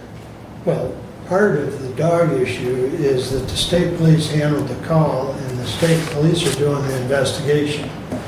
So that's outside of our jurisdiction. But And I to your understand point, as Jamie's been commissioners- trying to connect the dots. Yeah, as commissioners, Yeah. that is not our role. Mhm. I understand that. Mhm. But the public comes to us at the podium and asks us for guidance and serious questions that they want answers to. And my question is, how do we address that? I guess my only comment, Doug, is first of all, I know from talking to the sheriff that the state police are handling, okay? So we know that that's the jurisdiction. Second of all, if Jamie hadn't have been here today to say that she's working on it, then we probably should have followed up or should follow up with the prosecutor's office. But she's already told us. We Brad is Well, safety, and that's one of us. part of my question. Yeah, probably the public safety chair would follow up on it, but I think we've already heard that Jamie's working on it. Yeah. There's not much more we can do as far as communication with that, since that's already been stated publicly. But had she not been here, yes, public safety chair would follow up and then ultimately try and follow up with Kate, right? Yeah, Yeah. I would love to be involved, Yeah. stay updated. And I would just simply hope that, we have an elected office, that they would, much as the sheriff's department might if they handled an event that had a significant effect on our community, that they would issue some form of a media or press release. And that's so, I think that, the answer lies that we are the legislative body, and yes, we are probably the most public. We have public comment, but we also have to remember that those elected offices, whether it's the clerk or the treasurer or the register of deeds, the drain commissioner, those things fall in the purview of those elected officials, and there is some responsibility as elected officials to the public to see that that information is disseminated to them. We can direct the public to those places, but we can't certainly compel them. We can ask questions, but we really need to let those elected officials do their job that they've been elected to. Additionally, we, in the state of Michigan, there is a dogs at large statute. We have a county ordinance regarding animals at large, so we've adopted that ordinance to be compliant with state statute. We just ask that it be enforced by the other elected officials that are tasked with enforcing that. Who would those elected officials be? Well, there'd be the police agency that investigates, and again, if Michigan State Police was the one that responded to that call, that's Michigan State Police, and then the report would then be forwarded to the prosecuting attorney. So if the state police are the ones who are organizing how this dog situation is being, taken care of, I would imagine that the state is a larger entity than a small community like Hillsdale that can't even pay a new attorney a nice living wage to do their job and stay here, take care of things. Yeah, Kate, So then this, I would assume the I don't state mean would to have- cut you off, but public comment is public comment, and we don't necessarily engage during the business meeting, but you can certainly engage with one of us afterwards. So, Well, I'd like state thank you. information to contact after this. Yeah, we can help you with that. What else you got? To move on. Yeah. We had a presentation from Expressive Architecture at our last meeting. What decision can we make for relocating to the district court?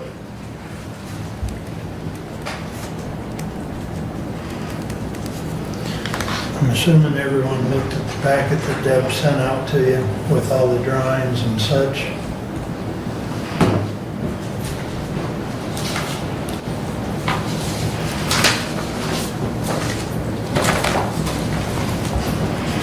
Go ahead, Brent. You know, I'm a little brought back by why Progressive went ahead and did the drawings on a building. I went back and I listened to the motion that authorized them to look at that building, and they were only authorized to look at fitting district court into that building, not building an addition onto that building. So I'm a little upset that now we've got to pay additional architectural fees that we're not authorized. In commissioners, it comes back to funding. Without major cuts to multiple departments, there's no way other than with an additional millage levy that would be approved by the voters for us to afford building any type of addition or remodeling 25 Care Drive into a district court facility. There's open space in the historical courthouse. I heard at a meeting last night that we need to use the space that we have available and make do with it.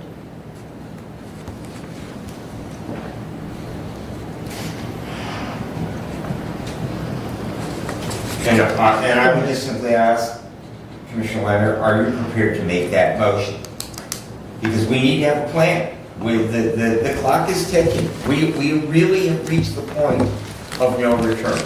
Our next meeting, the end of July, we're 2 years out.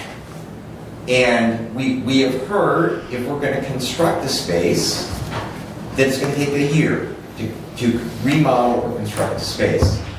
If we are going to ask our current tenant at 25 Care Drive, and I'm not advocating one way or another, but if we are going to ask our current tenant, buy our lease with them, we have to give them 6 months notice. And so that 6 month notice with that 1 year construction window takes us to 18 months. We are right now at about 26 months.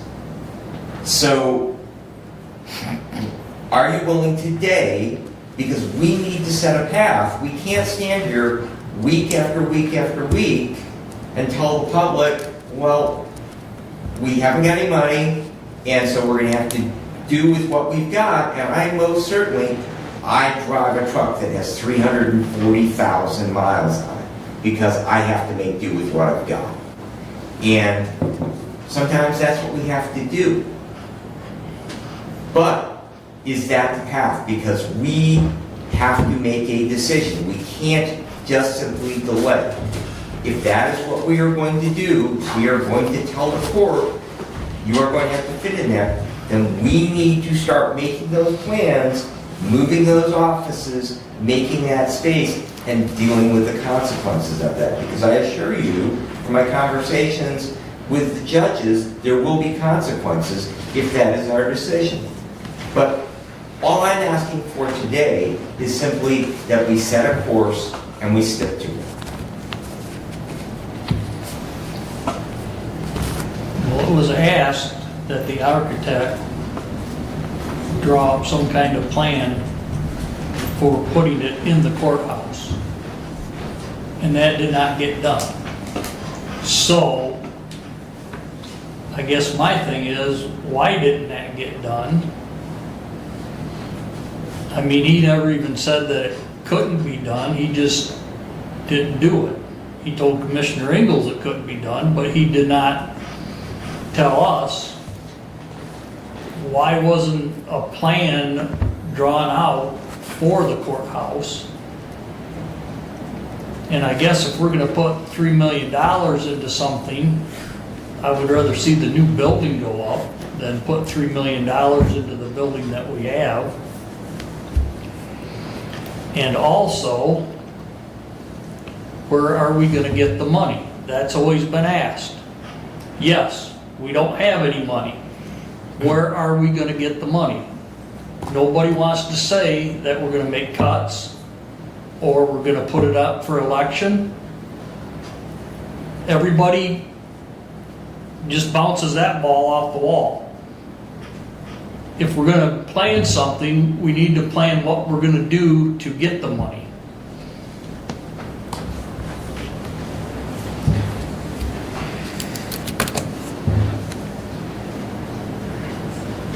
Further thoughts?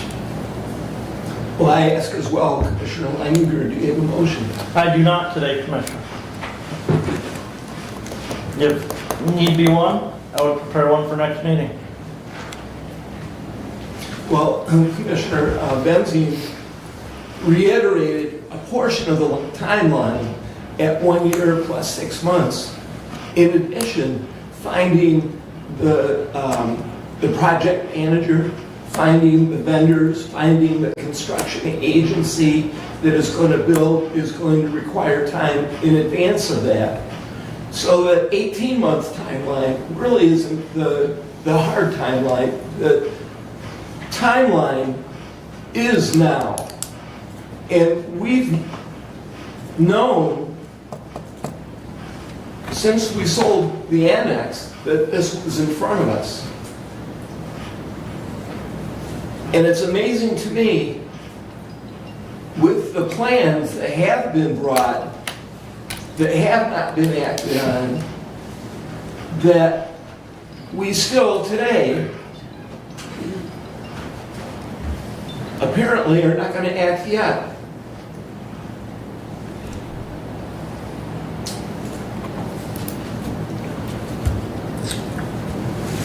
That does not serve our county. I guess what surprises me is why wasn't there a plan when the annex was sold? Mr. Chairman. Please. I would just say, Commissioner Collins, that we heard from a subject matter expert, the architect for the National Association for State Courts. We cannot fit the courts into the building.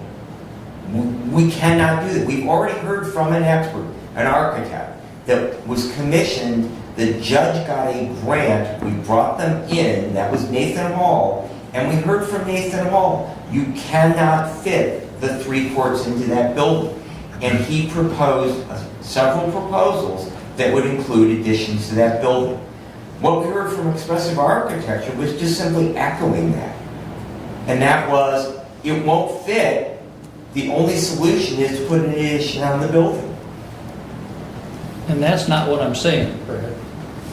What I'm saying is, why wasn't this decision made as soon as the courthouse was sold? I'm still shaking my head because I voted against selling that building. And one of the arguments that I made was we don't have a plan. We're selling the building, but we don't have a plan. We needed to have a place to land. And that decision should have been made of that place to land before we sold that building. But now we have. And so I am charged, we are all charged, all 5 of us, to find the solution. And that's all I'm asking for today is, what is the proposed solution? We've heard several of them, and they all take money. We've also heard we can't fit 3 courts into that building. So what is the solution? That's all I'm asking for today, so that we can meet the timeline, because we got to vacate that building in October 28th. That we can't change. That is unrefutable. We have to vacate that building in October of 2028. I guess there is a solution. It's $2.25 million. We buy it back. That'd be stupid. I mean, that would be stupid. That would be tar and feather reasons. But that's probably the cheapest solution that we have available to us. I'm not advocating for it. I'm just saying, of the solutions that are viable, that's probably the cheapest one we have. So all I'm asking, what are we gonna do?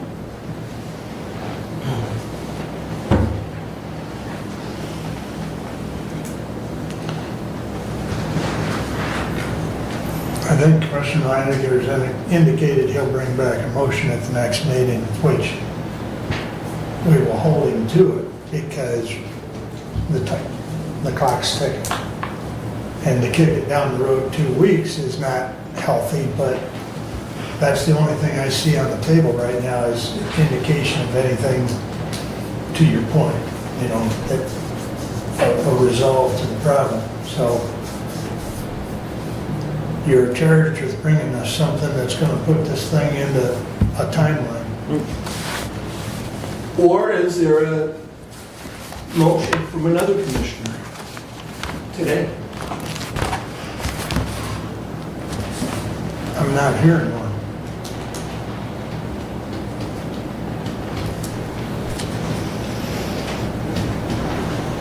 I think everybody knows the severity of the issue, but the timeline is getting critical. If I may, Yep. without knowing the future and without knowing what Commissioner Leininger's motion could entail, I do know what Commissioner Leininger's position is. And with that position, this commissioner would be a no to that motion supporting his position. If that motion fails, we're back to where we are sitting right here today.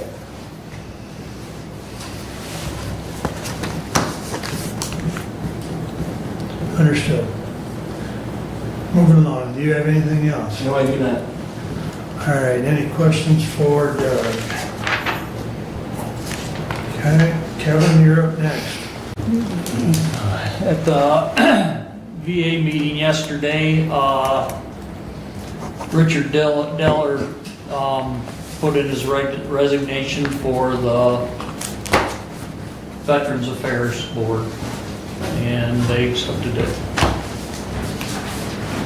And at the Health Department, help me out with this one, Cyclosporus. Parasitic infection going across the ocean. Yeah, okay. They, it's got frequent diarrhea, loss of appetite and weight, abdominal cramps, nausea, bloating. They're blaming it on leafy green vegetables and like basil and lettuce and green onions, raspberries. They say wash them really good, and on your lettuce, tear off at least 3 layers of lettuce and then wash that really good. It is caused by feces getting in contact with this, and they really don't know where the outbreak is coming from, but Michigan is one of the top ones, or is the top one that has it. I seen that on the news this morning. And they can't specifically say this particular vendor because they're blaming it more now on the bagged lettuce.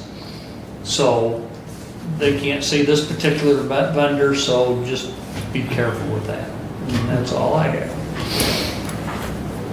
Any questions? I'll follow up to that. One of the issues the health department and the state of Michigan Department of Health and Human Services is trying to track and figure out where this parasitic infection is coming from is lack of cooperation, lack of reply to phone calls and questions to those people who have been infected with this and gotten sick, so that they can, ask those questions, get an answer. Okay, what did you eat?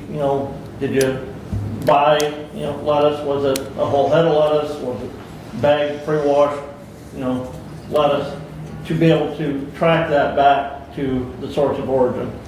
So if you would ask that if you do you do come down with this, you are diagnosed with it, please answer or return the call to the health department and answer those questions so that they can trace and try and figure out where this is coming from. Okay, very good. Anything else for Kevin? Brad, you're up. Alrighty, I will start out with my action item. 26073 to the Honorable Board of Commissioners, whereas the Personnel Committee met on July 7, 2026, and recommends creating the position of Facilities Maintenance Coordinator, and whereas when applying the employee classification scoring tool to the new position based on the attached job description, the position has a score that warrants a grade 6. Now therefore be it resolved that the Hillsdale County Board of Commissioners authorizes approval of the attached job description for creation of the Facilities Administrative Coordinator, grade 6, step 1, and I would move for adoption. Support. So to this, this is the follow-up in the reorganization of our facilities department. We have previously created the administrative position, dividing up some of those duties. The idea is that this would return us back to a working supervisor position rather than the facilities director. That would actually be more of an administrative position than a working position. I know when I first began on the Board of Commissioners back in 2009, that our facilities director at that time had that title, but they were a working first-line position, and the idea here is that this does bring that position back to that they are supervising the work of the department, the physical maintenance of the facilities department, but it would not be in a director's position. Comments? Go ahead, I Brad. have many questions regarding this, Commissioners. First and foremost, we currently have in our approved job descriptions a facility director, a facility supervisor, and an administrative coordinator. Through this resolution, I don't see anywhere where we are eliminating the director or the supervisor position, and the supervisor position is currently filled, and we're still paying that position. So if this position is approved, are we going to post it, fill it right away? Because then we're now increasing the size of government. We're going from where we had 2 positions to 3 positions.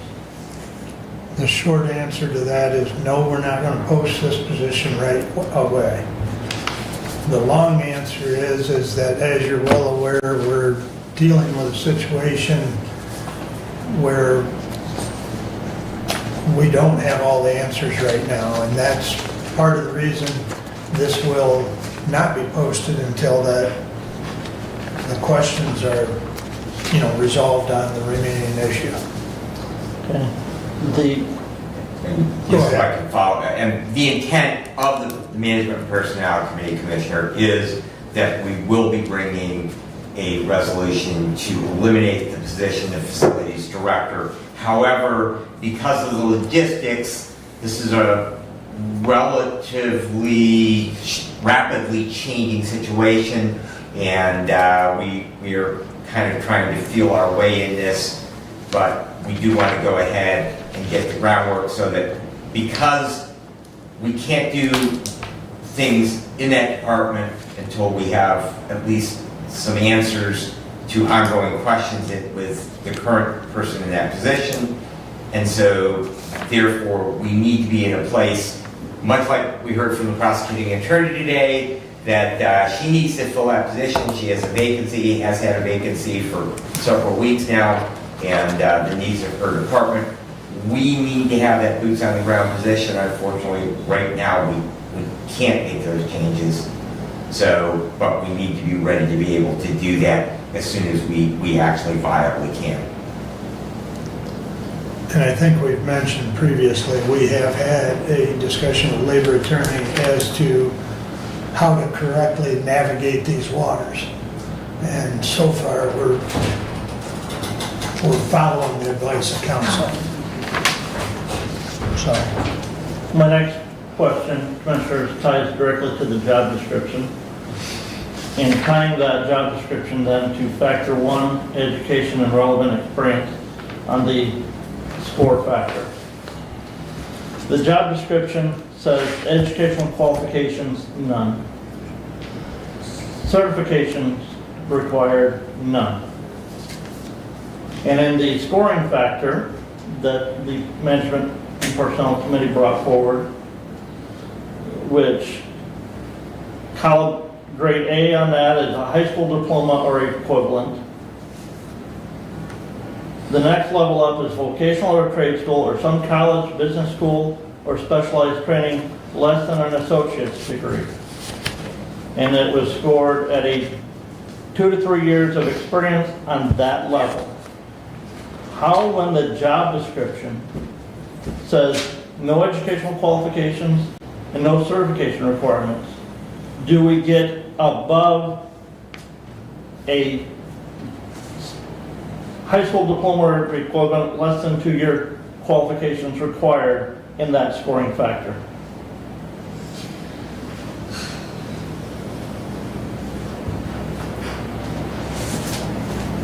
From the job description, that you are correct, Commissioner. However, the practicality of the people that we employ in the department, it is necessary for them to have the understanding of many different systems. And so I believe that the committee, what we look at is for other specialized training less than an associate's degree. That is not spelled out on the job description, Commissioner. I mean, it says knowledge of blueprints in electrical, HVAC, plumbing, carpentry, and control and security systems. I mean, I have knowledge of all of those things. But that doesn't mean I'm qualified for that position. And again, my question is how do we go, we say that there's no educational minimum requirement. Don't even have to be have a high school diploma. And you're qualified for this position. But yet we're scoring it as with somebody who has a high school diploma and has vocational training and 2 to 3 years of job experience. The scoring and the job description do not match. And if you went back through and you looked at all of the job descriptions that were provided to Mr. Notley in municipal consulting back when we did the wage and classification study, all that information was provided. All those job descriptions were scored according to what was listed as the educational qualifications on them in factor 1. I would come back to the point the prosecuting attorney made that we have the assistant prosecutor position scored by Mr. Notley at the same grade as a probation officer. A assistant prosecutor requires a graduate degree, a doctorate level degree. A probation officer does not even require a bachelor's degree, yet they're both scored at an L.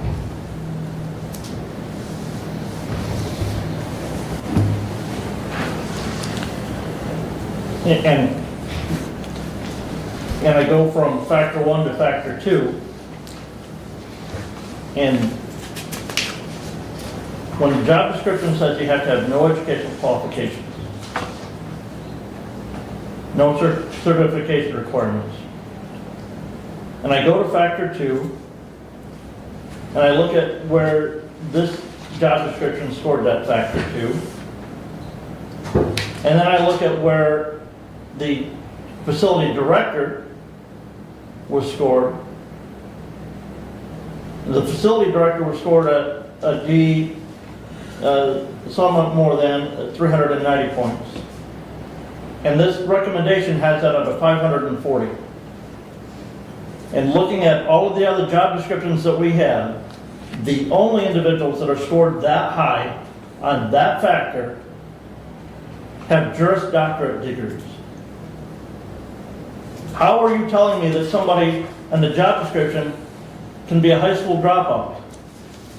We're scoring them equivalent to somebody who has a Juris Doctorate. Brent, are you going to propose some amendments? Or are you just going to be critical of what the personnel and management team has brought to you? How you came up with this?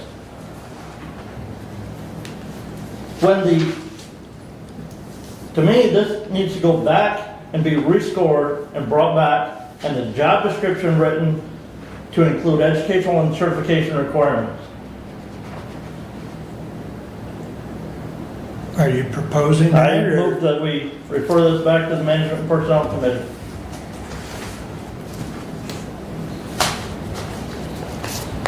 Support.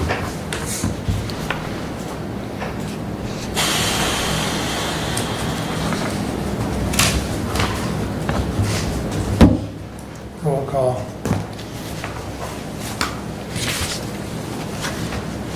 Commissioner Reininger, Yes. Commissioner Ingalls, No. Commissioner Collins, Yes. Commissioner Wiley, No. Commissioner Benson. No. Fails 3-2. I think the Personnel and Management Committee would be,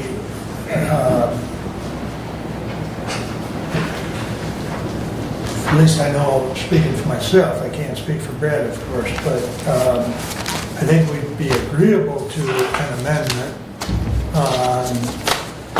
But to rework the whole thing, I'm not agreeable to, because we did put in some time on this. It just wasn't, we didn't write it on a barroom napkin, you know? But if you've got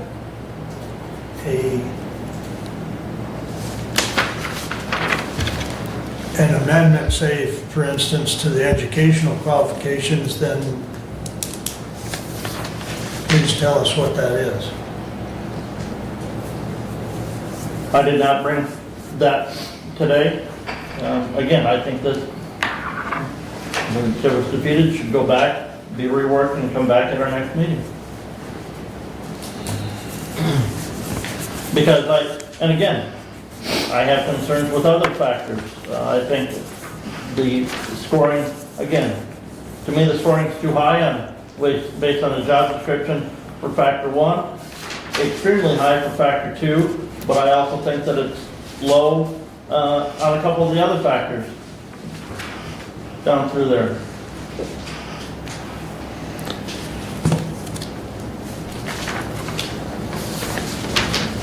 How many buildings do we have, Doug? 13? 14? 17? You know, one of the things I know, at least when I was looking at this, and I think Brad and I talked about this a little bit, the vast array of buildings and complexities, because they are all different in nature in regards to wiring, HVAC, et cetera, et cetera. So, you know, in comment to your scoring of some of them being high, this position would not be comparable to anything else, because nobody's dealing with these buildings other than our facility coordinator in this role. I mean, But again, factor 2, our facility director, who oversaw the entire department, factor 2 was judged at a 390. Our facility supervisor, who was still employed, was scored at a 360. And your recommendation on that factor is a 540.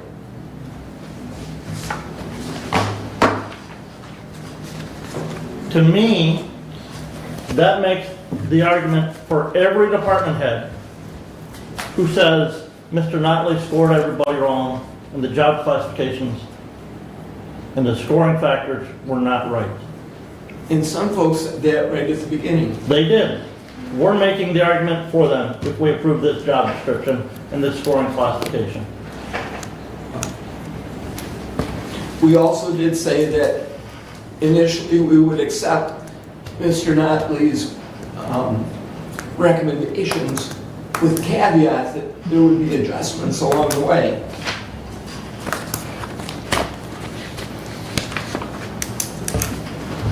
You know, when you do this scoring that he provided us, number one, it's subjective. Any one of us can score this, and any one of us will have a different score because it is subjective. On some of these, there are too many options. Some of them should have maybe 3 options instead of 5 or 6 when you're scoring it. The other thing is you're not scoring it to compare it to others. You're scoring it on that job responsibility. And that's the way I scored it.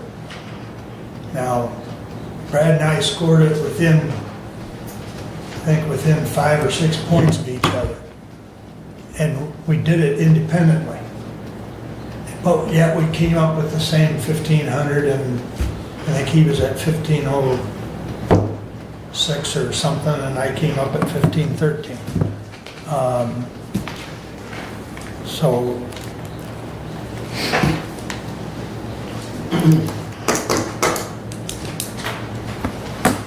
I mean, the other part of this is you can't have, at least the Personnel Management Committee didn't feel that this position should be higher as far as grade than the administrator, because the two of them are going to work concurrently and together. So both of them would be grade 6s. Wait a minute, I thought Commissioner Bensing, or was it Commissioner Ingles, that just said you can't score this to compare it to somebody else. You have to score it based on the job description and the job responsibilities.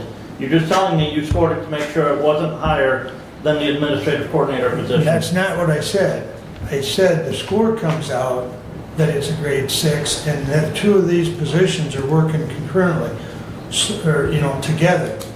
So, not that that was our goal, that's the way it came out.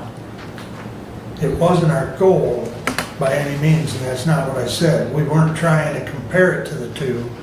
We just know that at the end of the day, they need to work together.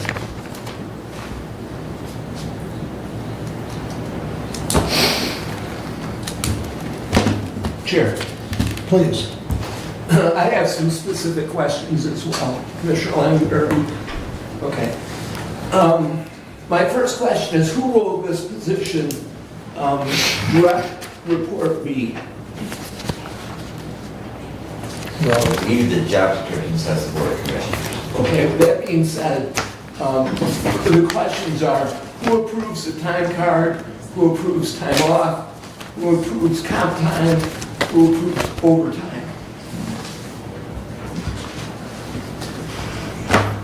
I believe our discussion is that the Facilities Committee would facilitate that. Or will this be a salary position? As I believe is an issue with the administrative coordinator where it's hourly, was never designated whether it was hourly or salary. And that's not really a discussion that Personnel Management had in regards to that. My follow-up to the questions that I just asked is, if the Board of Commissioners is the direct report, then the same process whereby the Board of Commissioners per diems are approved should be the same process that the maintenance coordinator and the administrative coordinator should be approved. In other words, the Budget Committee approves our per diems and mileage when we submit. Chairman approves the budget chairs. It seems to me that if the Board of Commissioners is the direct report for these two positions, that same process should be in place.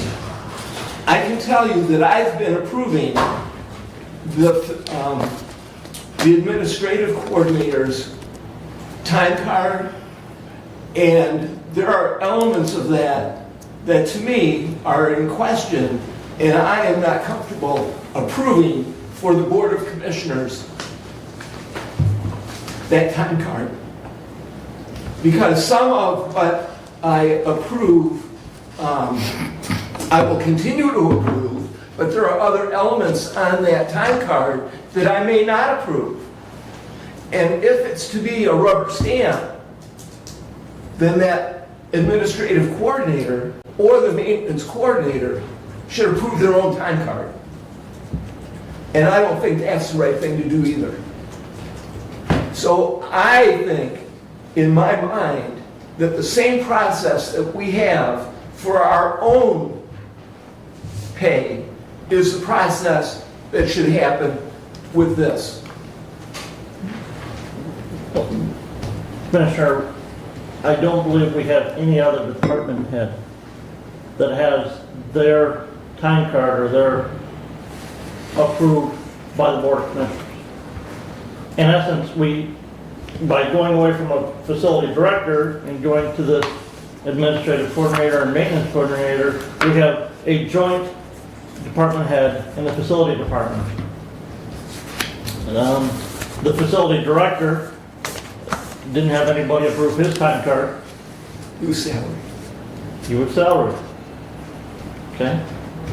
Still, we have many other individuals who are department heads that don't have a Board of Commissioner member physically approving their time card on a weekly basis or bi-weekly basis. If we're going to say that these two positions are co and equal heads of the department, why do they need to be approved by the Board of Commissioners? Part of that would be taken care of if they were both classified as salaried positions. But the motion at hand is on a maintenance coordinator.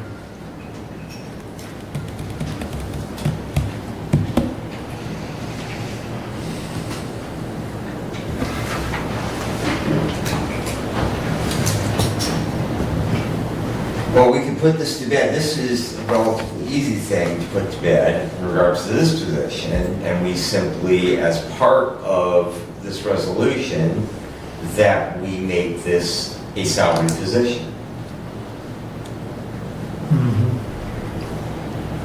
And then we don't have the issues in regards to overtime or holiday pay.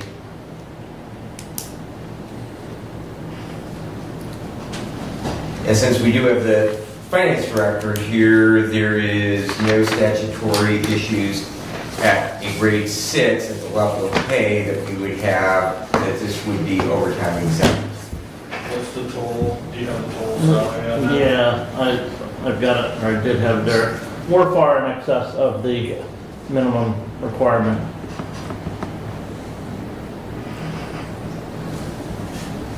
Six one is 46,987.20 currently. And the threshold is 35,000 and something.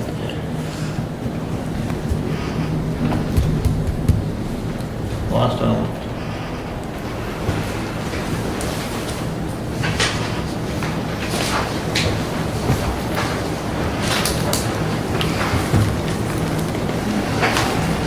I think the federal law right now is 43,488.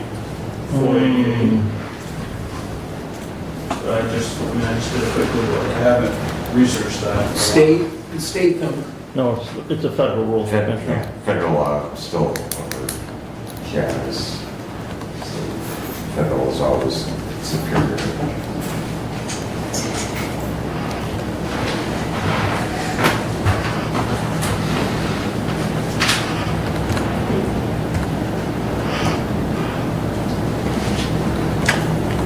Did you want to make that motion, or what do you want to do? Well, I want to find out if we can make it salary exempt. If we can make it salary exempt, but what we may find is it's going to have to be higher than a 6 in order to do that. No. Or a 161, maybe 63. But again, we come back to it's gotta be at a, Understood. Commissioner, the first number that I get is $35,684 a week. I recall we had this discussion a few years ago about salary exempt. For Nikki. Commissioner, there had been a rule proposed by the Biden administration that would have raised that prior to them leaving office. There was a federal court that set aside that rulemaking in regards to that, so it stayed at the level that it was at with an inflationary factor. But what is that federal level, not state level? Again, that was the federal level, and I'm waiting on the Department of Labor website to open. Okay. It is a little slow today. Mine's not working.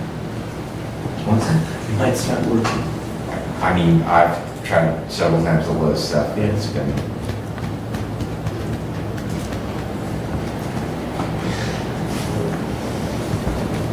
I think this is a great time to bring in, if we had an HR department, a lot of these questions would be answered. I agree 100%.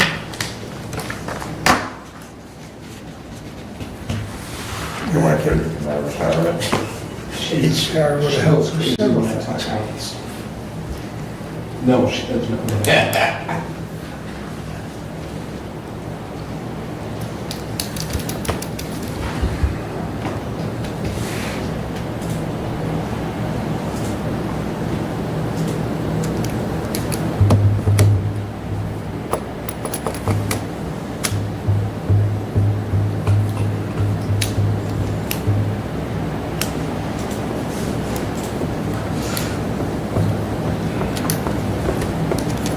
What is the motion on the floor? It is, again, 35,568 is the figure that I keep getting. That's what I got too. 684 per week. Okay, so we can make this salary exempt. So I would offer the amendment in the last paragraph for the creation of facilities administrative quarter at grade 6, step 1, salaried and exempt. Support. I don't have money. So we would just simply be adding salaried exempt at the end of the sentence. So it's going to be grade 6, step 1, salaried exempt. Facilities maintenance coordinator. Is that what you intended? Yeah.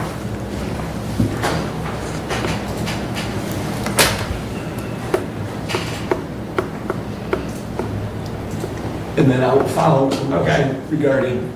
Okay, and Mr. Clerk, Commissioner Engel just pointed out that, and I know that we did a cut and paste on this, so we have facilities maintenance quarter at the beginning of the resolution, and in that last graph, it reads facilities administrative, and that administrative should be struck and corrected to maintenance coordinator. Yep. You are correct.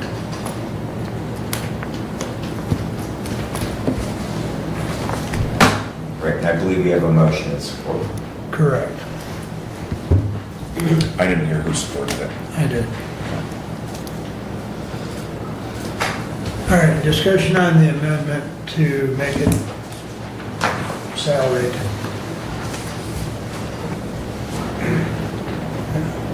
Any comments, discussion?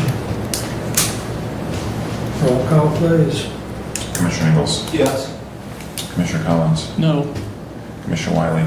Yes. Commissioner Benting? Yes. Commissioner Leininger? I will vote yes on that amendment. Okay, so that passes Make it 4 sausage. to 4 to 1 to make it a salaried position. Okay. Now, back to the motion as amended, or the resolution as the case may be. Further discussion? Is there, I guess what I'm really looking for is, and I'll say to you again, Brent, you know, a friendly. Again, to me, there's too much work that needs to be done with an amendment here, Commissioner. Okay.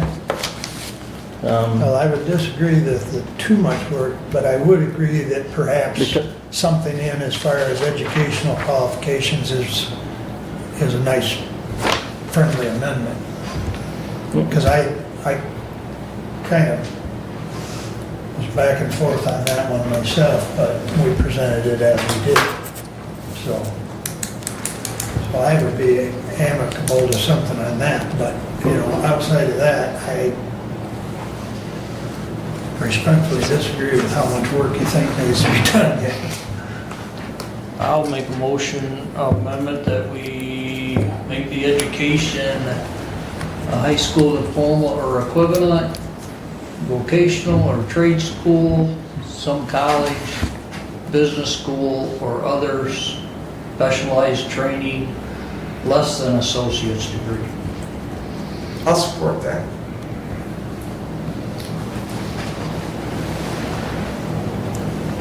That's a motion to amend the job description. Did you get all of that?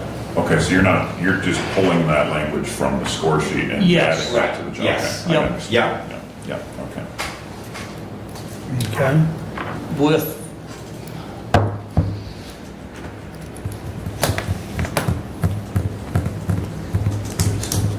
Well, it's short with having 2 to 3 years of experience. Well, that's what I was gonna ask too, if I should put in there with 2 to 3 years of experience.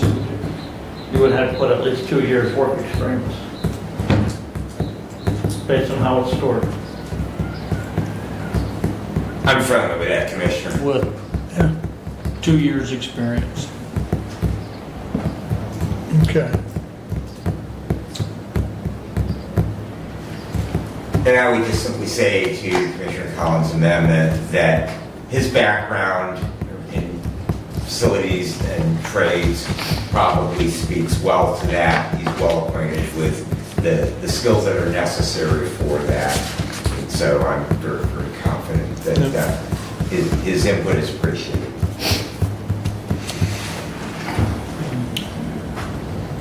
Did you want that to be a roll call?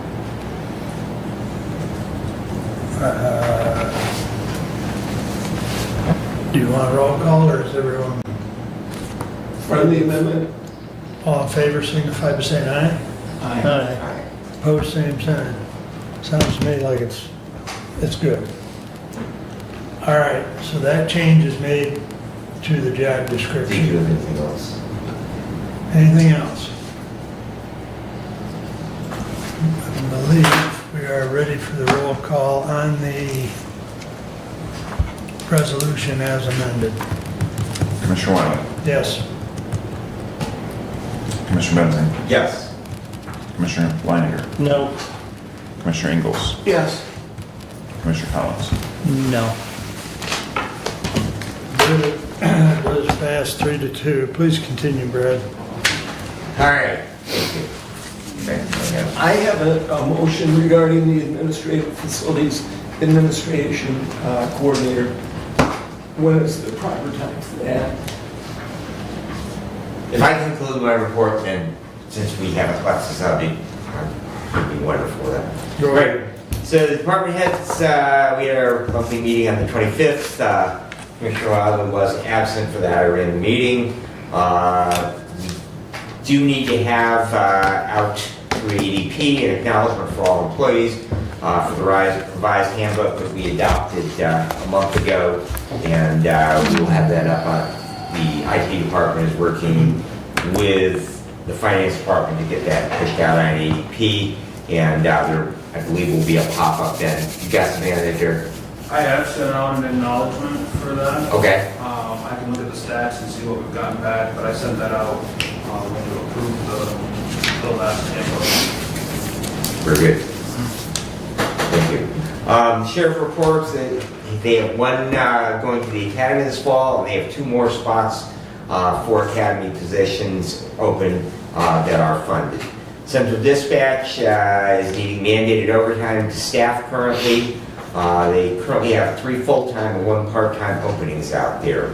IT reported that our Office 365 subscriptions renewal will be $34,000 for the coming year. And the central dispatch phone system is slated to be online later this month, the upgrades to that phone system. I know Commissioner Weiner has mentioned several times about the cost involved, and then once that is done, then we'll have our final payment on that. And we have some CAD updates coming in September. The County Medical Control Committee met on July the 30th. They are finalizing a number of state protocol updates. I know that over in Region 5, I just had to do a protocol test on the updates over there. The updated drug boxes, particularly for MFR agencies, were to be available on July the 1st. And I know that they are. We're adding some meds to those, and the updated drug boxes are now available for pickup. They also did amend the MCA bylaws. They did remove from the advisory body the positions for non-EMS fire agencies, law enforcement agencies, and also remove the county commissioner representative position. There have been several issues at Mary Lake with contractors doing boring for Charter Cable for the fiber optic down there. I know that everyone, I believe, has received emails in regards to that. I've had several conversations. In talking with representatives from Amboy Township who do run the sewer system down there, they say that Charter to date has addressed all of the issues that have been reported with that.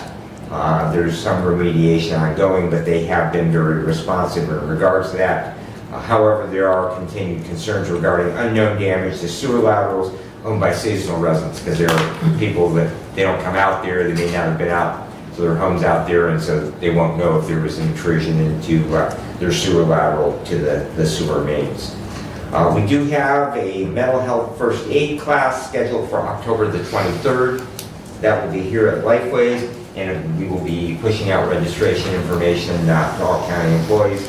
We will be focusing in district court. Thank you, Magistrate Dockstetter, for your help in getting that date scheduled, and we look forward to having more of our employees trained in that. The 911 board meets tomorrow, and a few items from around the district. North Adams did purchase a new commercial mower. Amboy had a very short meeting. It only lasted 20 minutes. I actually was a little late in getting down there, and they were just concluding as I walked in the door, so probably one of the shortest ones in memory. Woodbridge Township is discussing an addition to their fire station. They need to add an extra bay because right now they have stuff parked in between the fire apparatus, their side-by-sides, some other things, and so they're looking at, their board did vote some funding to add an additional bay. Adams Township will be adopting a solar ordinance. They will have a public hearing on that, and then that will be added to their zoning ordinance over there. And they also will be adding land to their cemetery. It's actually now land that is around the township hall. They have run out of space in their big cemetery there that you see on Knowles Road, and so they are surveying. They will be making that addition, so that will add some additional grave sites from that area they currently mow around the township hall. And I have Hillsdale and Jefferson Township tonight. And that concludes my report, unless there are questions. Questions? And I would yield to Commissioner Ingles. Thank you. Thank you. I move to approve Facilities Administrative Coordinator as a salary position. Support. I'll support that. I know where you're going. I believe, Commissioner, we need an effective date on that. As we're currently in a pay period. Effective immediately. We just began a pay period yesterday. Correct. Correct. So I'd be comfortable with that. The effective date of Be the 13th. effective the 13th. Yep. As soon as the clerk gets back, I'll make sure he's got it. You said the motion was to approve, is that how you said it? Well, amend the, Description. for the administrator, or the facility administrator position would go to a salaried position effective 7/13 of '26. Does ours start on Sundays or Monday? Yeah, effectively it does on Sunday, so. So it'd be 7/12. Yeah. And I would simply ask for a friendly amendment that we add the word exempt, so salaried exempt, because then it would be exempt from overtime. Thank you, yes. Okay, Okay. I got it. you got it? Any discussion? Roll call, please. Commissioner Wiley, Yes. Commissioner Benzing, Yes. Commissioner Leininger, Yes.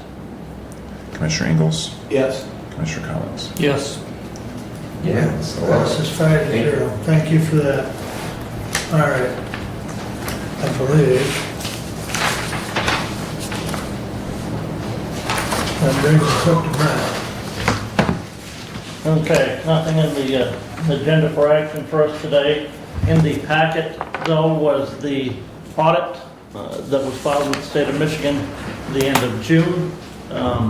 The auditor is scheduled to be here remotely at our next meeting, so if you have questions for the auditor, work on those and be prepared. But again, that was in the packet, and that is available out online on the state of Michigan website as well for people to review. We did receive our MERS actuarial report on our Sheriff's Department pension.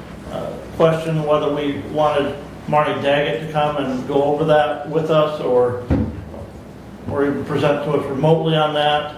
I guess I leave that to the Board of Commissioners to make a decision on whether we try and schedule Marty to come down at a future meeting to discuss our actuarial report. That was not in the packet, but we can make sure that that's included in the next packet as well on that. And I forget right now exactly where we came back at on the funding level. I think it was the same as last year, in that mid-70s, 70. Went up a little bit. Yeah, maybe 1%, so. On that. Also in the packet, and I believe the clerk had emailed this out to all the commissioners, was a notice on the hearing in Allen Township that was submitted by Ranger Power for the solar energy facilities exemption. If that is approved by the township, and again, we as the County Board of Commissioners have no say in that, that would be approved locally by Allen Township, and I know that they have also submitted that to Fayette Township. I'm not sure where Fayette Township is at in their process of proceeding with that application.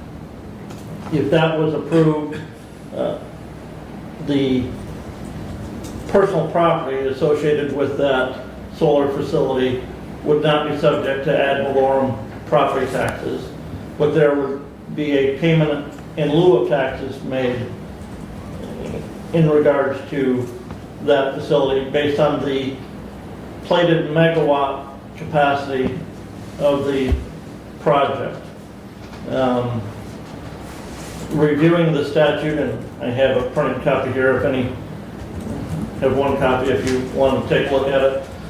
The one concern that I have, and I haven't been able to get clarified, is that whole project out there was slated as a 150 megawatt capacity facility.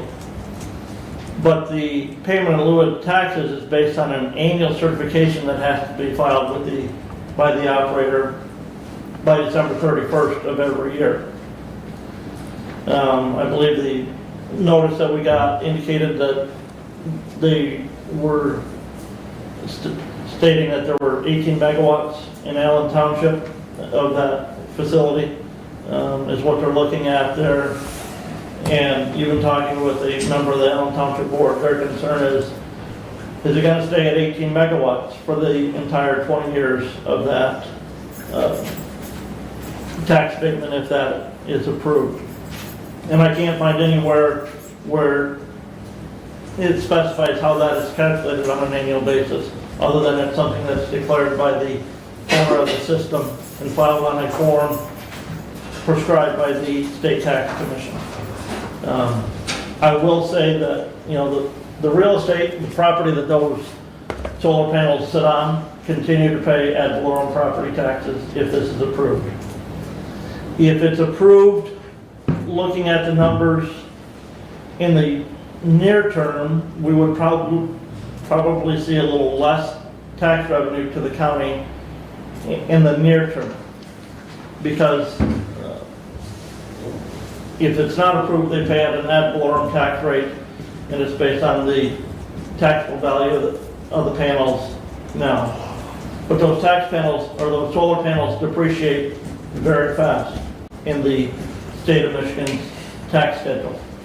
And so, I believe it would be 4 or 5 years where that revenue would be less than where it would be if the industrial solar facility tax exemption was granted, and if they keep that nameplate solar capacity at the combined 150 megawatt capacity for the entire system. But again, I haven't been able to figure out exactly how they calculate that nameplate capacity every year. Is that at an agricultural rate or an industrial rate? Okay, so you're talking the real property that those parcels sit on.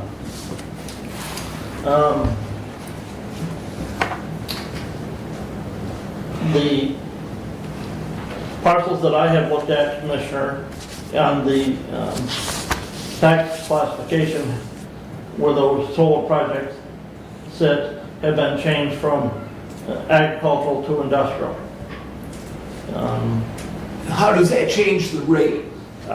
That, I don't know if they're then subject to the 18 mil non-homestead and non-agricultural, because I haven't seen those tax bills go out on that yet, Commissioner.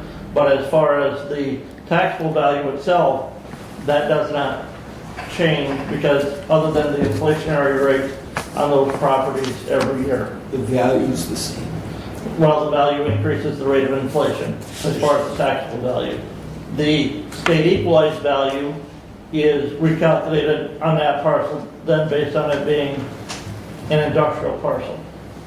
But again, the state equalized value does not determine the taxes that are paid on the property. Thank you. That's the taxable value. That was my question. Thank you. And I'm sure that the equalization director, register of deeds, is listening, and if I'm wrong, he'll come and correct me at any time. Before we leave the building. Yes. Brad's got a comment or a question. I just did want to thank you for pointing out that we, the Board of Commissioners, have no ability whatsoever to create tax exemptions. So that is solely a local decision. But I would also add that and the bulk of the dollars are definitely in the solar panels, but we also want to remember that Consumers Energy has made a very significant investment in infrastructure to take the power from those things. And at least at this point, I don't believe that they have made any application to make that payment in lieu of taxes. Commissioner, transmission lines are not eligible for the solar industrial facility tax exemption. And so therefore, they would be paying at whatever the book rate because they are a for-profit company. Correct. And so all of that infrastructure, if we drive down 99 right about where Point Rental is, you can see those big shiny new steel towers they put up to take that power. One thing that I have not been able to clarify yet either, though, Commissioner, is the substation, and again, I have the statute here. Reading over it, it says transmission lines. So are those collecting lines that are feeding from the individual fields to the substation where the transformers are those considered transmission lines, or is the transmission line coming out? The line coming out, what happens with the substation where that power is collected before it gets transmitted back out onto the grid? How is that treated in that? But again, those are things that we don't have any say in. And again, looking at and this is a statute that was enacted in 2023 after Ranger Power had gotten approval and had submitted their application to build that solar facility out there. The solar facilities exemption was Act 108 of 2023. So when they built that, every application that they, the document they submitted showed an increase in real property taxes during the initial 5-6 years of that project, and then it diminishing quite substantially after that. I saw on one website, that application and what they had projected those property tax values to be, and it's, again, within 5 years, I believe that property taxes they would be paying is less than what they would be paying if the industrial facility, if the solar facility exemption is granted, and they're paying the $7,000 per plated megawatt hour. So, again, that meeting tonight, I have other meetings tonight. I don't know if Commissioner Wiley was going to be attending that Allen Township meeting. Depends on how fast we get out of here, because I got hay on the ground. So, if you want me to Allen, we got to wrap this up. Because I am intending on going, but, they start at 6:30 with that hearing. Because I think it's important that one of us be there, and that is one of my townships. And yes, I plan on being up there. So, Commissioner Benton, you brought up the fact of the personnel handbook that is out on ADP. When employees log into ADP, the first time I logged into it after we had approved that, there was a notification there that you needed to review that document and sign the approval of it. I would also point out that there was an appendix added in there regarding wages, per diems, and mileage. And the appendix states that wages, per diems, and mileage are to be submitted with each pay period. And that was Appendix B that was added to the personnel handbook. Per pay period. Per pay period. you can put them in as you go, or you can put them in on Sunday night. So Derek and Naomi, I got them Monday morning. Yes. And that was approved by this board? Yeah. Yes. Yeah. Per pay period? Yeah. It's in the handbook. It's in Appendix B. Yep, exactly. That concludes my report at this time. Commissioner Collins and I will be signing a letter that'll be going out to department heads regarding the 2027 budget request, and working with the finance director, planning for those to go out next week to department heads and due August 31st. Well, as long as we're wrapping up the budget committee report, Derek, did you have anything that you wanted to? Okay, thank you. All right, moving right along, 26072 that Brenda asked to be moved to under personnel and management. To the Honorable Board of Commissioners, we authorize the following individual to be appointed as an alternate to the Hillsdale County Board of Directors, Veteran Affairs. Bruce Caswell, first appointed 7/14/26, partial term expiring 12/21/2028, respectfully submitted for adoption. Support. Thank you.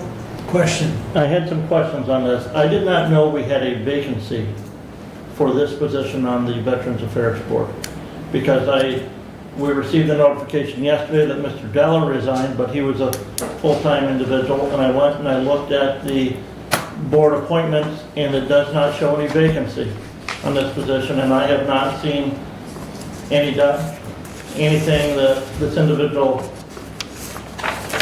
Well, when I asked Renee specifically if there was a vacancy, she told me yes.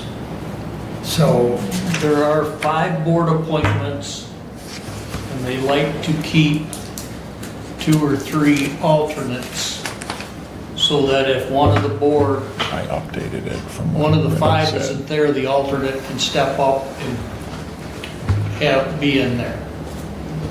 So they have five board members and then three alternates is what they Right. try to do. Right.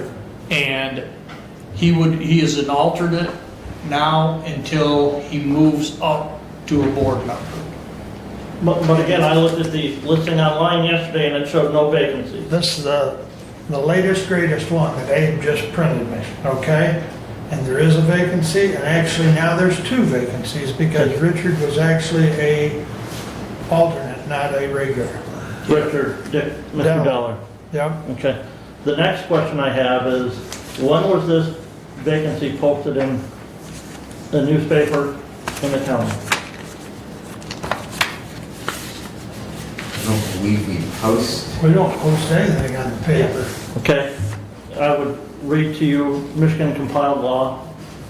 We've been posting them on the county website. Commissioner, Michigan ahead. compiled law 35.621, subsection 4.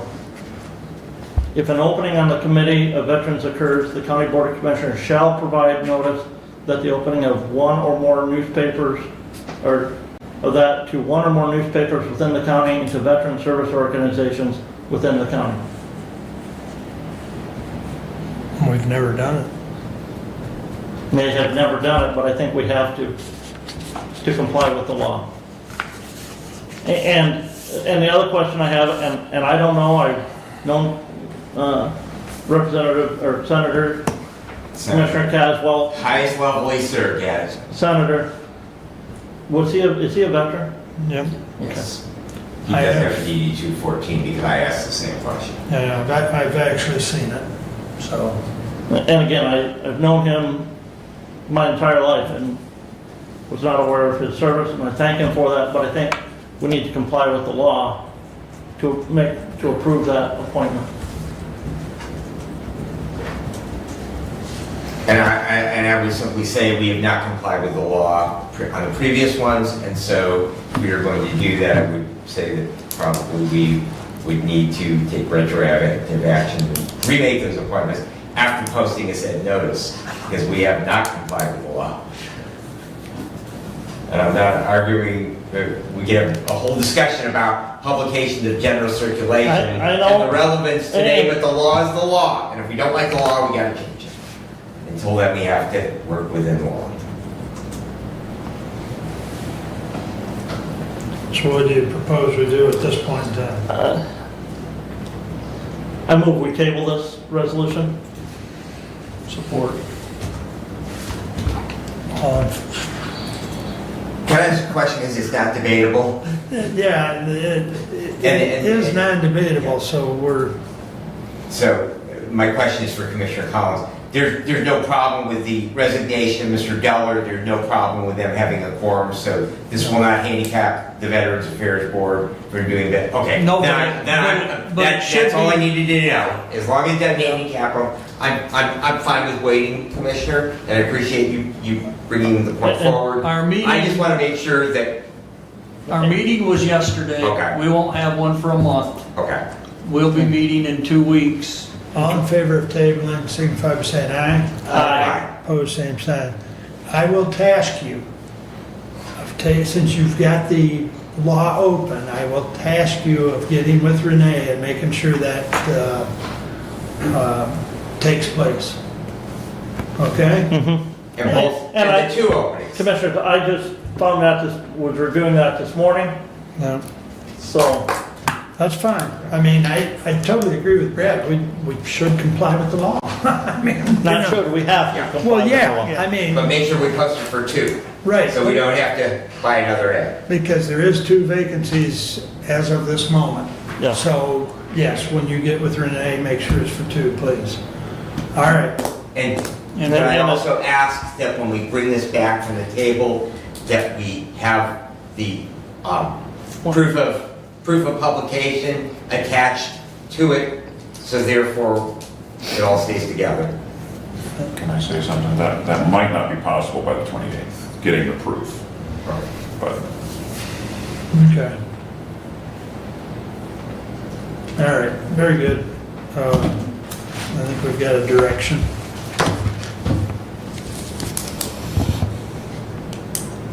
Lifeways board meeting, I think everyone saw that it was canceled for lack of quorum. I did talk to Brad yesterday. Cassie and I have talked about moving the August meeting. Since this meeting tomorrow night would have been in Hillsdale, we're going to have the August meeting in Hillsdale. So that Hillsdale will, have the opportunity to have a meeting here. So, and God willing, some of these people that were unable to make it this month will make it next month. So, a little frustrating, but it is what it is. So that, and I have issued her a correspondence to start the 6-month CEO evaluation process. So I'll let you know how that progresses, because that she's approaching her 6 months here in August. Brent's already touched on Allen Township, which I was going to mention as well, but the opioid committee met last week. We did hear a presentation from Share the Warmth. That is an alternative, if you will, to Hope Harbor, and as I think most of you know, Hope Harbor has basically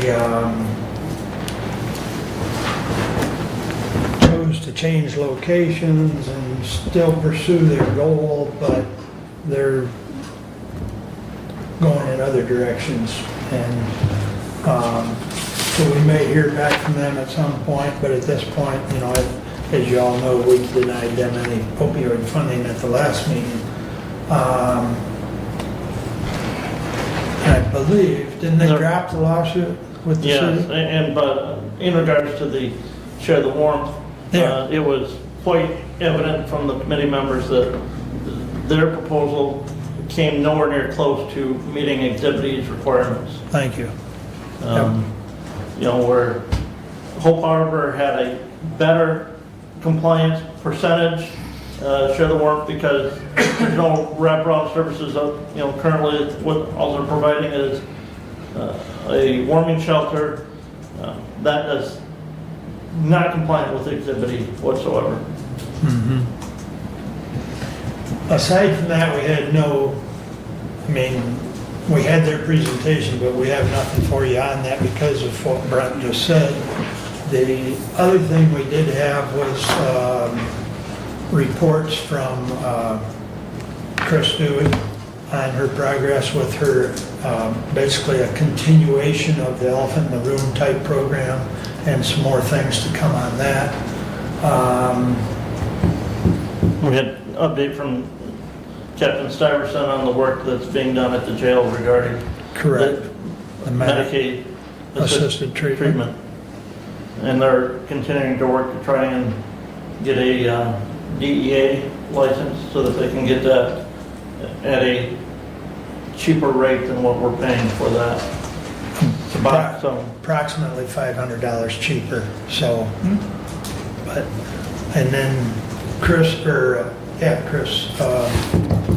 Firestone is going to give us an update on the Calming Corner program that we funded about a year ago. So we've this last meeting, we did a lot of circling back to some of the things we've funded and getting reports on them. And we do have, Derek and I have worked on some minutes, and we will be a little more diligent on that in the past or in the future. We don't have them on diligent. If it would be the desire of this board, once the minutes are approved, we could always throw them in the packet under correspondence. If we can do that. Or we can put them in the correspondence with draft on them. Well, it was just, for me, at our last meeting, we had a vote coming on an opioid, and I was hoping to look back at minutes, and that is the point of the question. You know, And I would say, Commissioner, unfortunately, if you would look at minutes that I would write, you're not gonna be very enlightened, because minutes by law only have to have who made the motion, if it was supported, and whether it passed or failed. and I was looking for attendance as well. And right. Yeah, Can I say something? sure. I believe the minutes should also, if I get them to put them in correspondence or diligent, that would solve the problem of me not having them. I think I should have them as a clerk too, so. Because I was asked about minutes by multiple people and I didn't have them. So. Okay. Just send them to, send them to Abe. And they could have draft on them, and so even if they're not approved yet, just like that one that you know. So, okay, we'll make it happen. That was easy.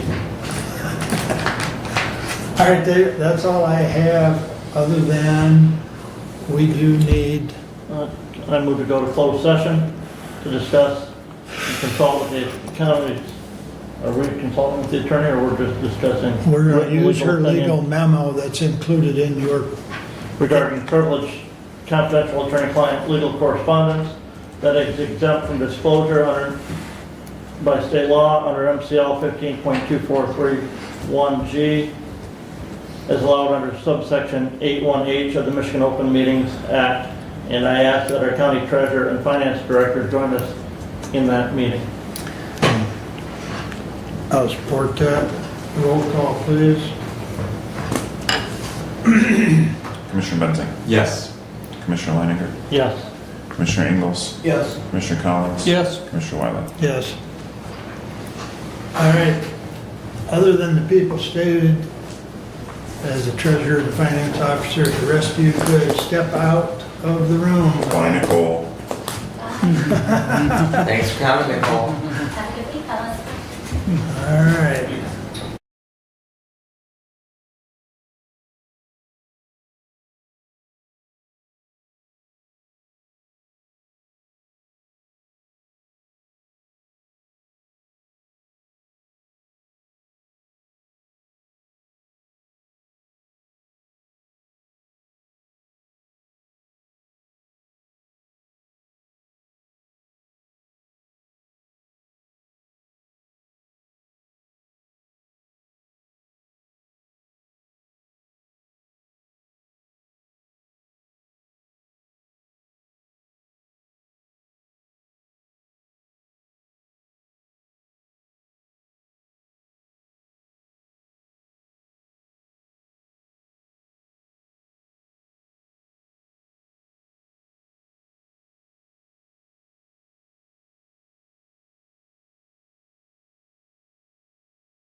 Did you want a signature page for you to sign, or are you gonna do it electronically? There's one on there. Right, I'm just wondering if he's, because I don't have it printed. I can get it printed. Yeah, get it printed. So I don't, yeah. That's what I was just looking at too.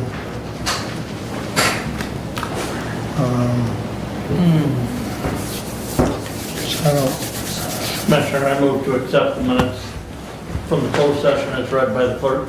Support. all in favor signify by saying aye. Aye. Opposed, same sign. That motion passes. Please continue. Commissioner, I move to accept the recommendation of council as discussed in the closed session. Support.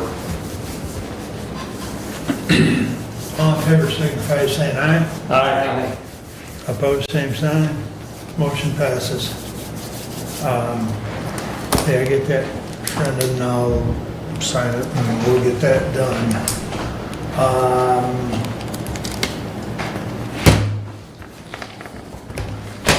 Yeah, I just noticed this.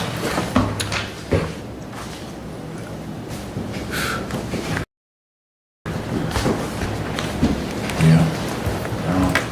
I don't know.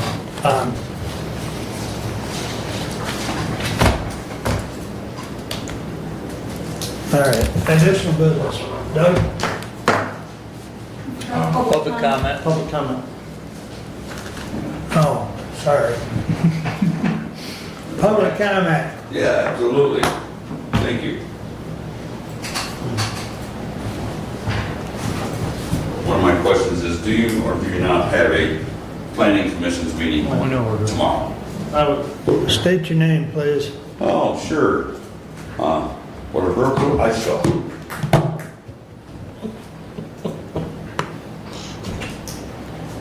It's better than D.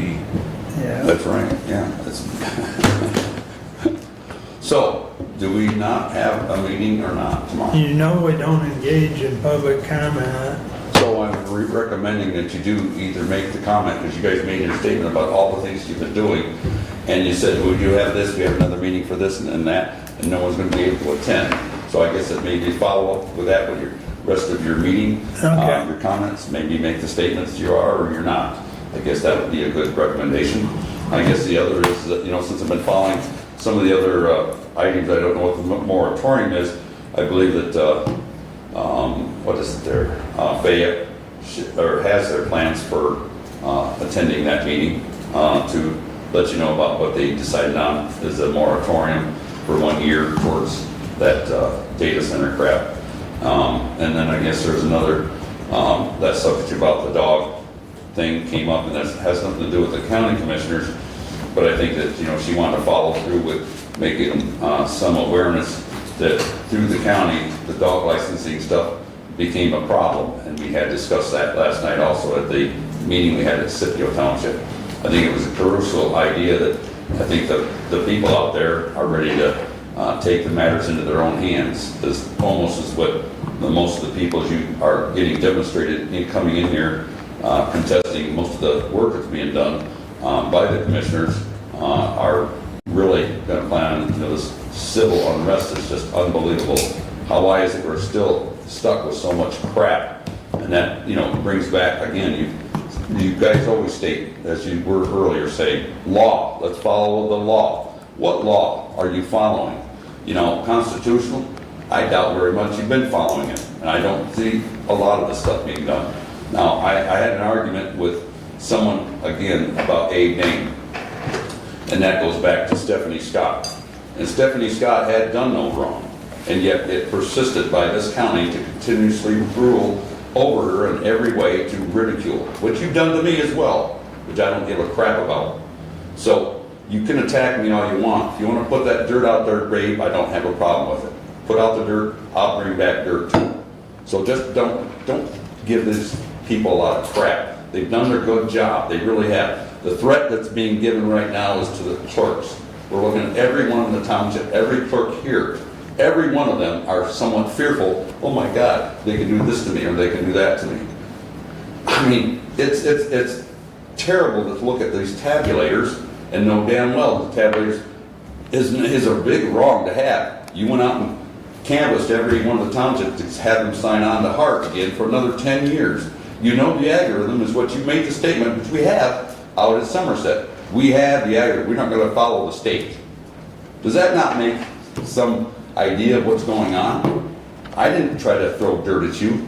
I enjoyed a hell of a lot of stuff at you, but this stuff is just going on. I think the lawlessness is here in this county, this board. Lawlessness. I'm sorry to say that, I don't know where I'm going to go with any of the stuff I'm doing, but, I've been asked to attend a couple other meetings, and I will do so. But I think you guys, especially on Mark, the greatest challenge, I think today proved another point.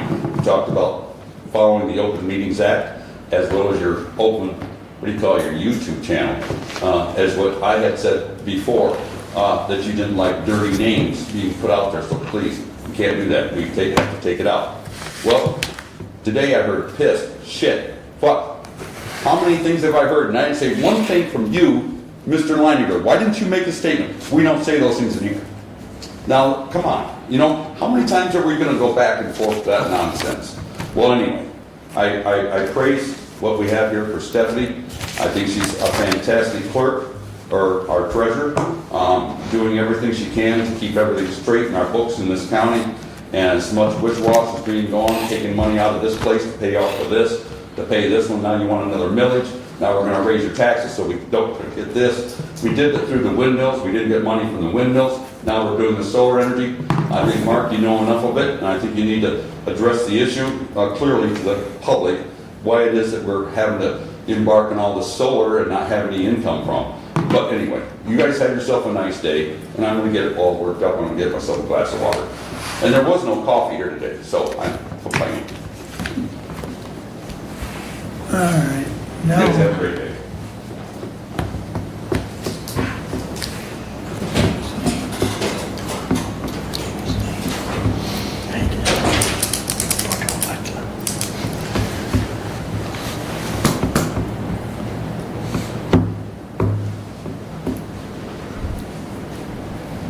I have no additional business. I just got a text about, can you research if there's anything out there giving false names at council meetings? I'm not even gonna click on it right now, but it just was sent to me, so it's, yeah. You said his name, but it's just with an accent. Yeah, I guess. Bob, you gotta consider him. County Treasurer. Yes, Stephanie. I want to apologize for the tardiness of my reporting for the first quarter. I've been very busy with a payout this year that I haven't usually done, and that's my excuse. No. But anyhow, I have it done. I'm just waiting for Derek to format my report. So, but I did want you to know that I was aware that it's tardy. Thank you. Thank you. That concludes public comment. You said you have no additions, Brad? So, number one, I just looked on the county calendar, and the planning commission is on the county calendar along with the ETSB for tomorrow, so that is up on the calendar. I did want to make everyone aware that the North Country Trail did complete a new bridge in Lost Nations. Replaced a rather rickety log that I walked over, along with many, many other people walked over. Really, really beautiful thing. They are going to have a celebration for that in honor of that new bridge on August the 8th. That will be at Hillsdale Brewing. And I would encourage, that is in the section between Gilbert Road and Skewes Road. And if you get out that way, really, really nice, and makes that crossing a lot nicer and a lot safer out there. And a lot of volunteer hours went into making that happen. So it really is fantastic that we do have the trail here. It is a national park, and it's really cool to be able to say that we have a national park in Hillsdale County. Thank you. Anything, Kevin? No. Brett? Nothing, sir. Thank you.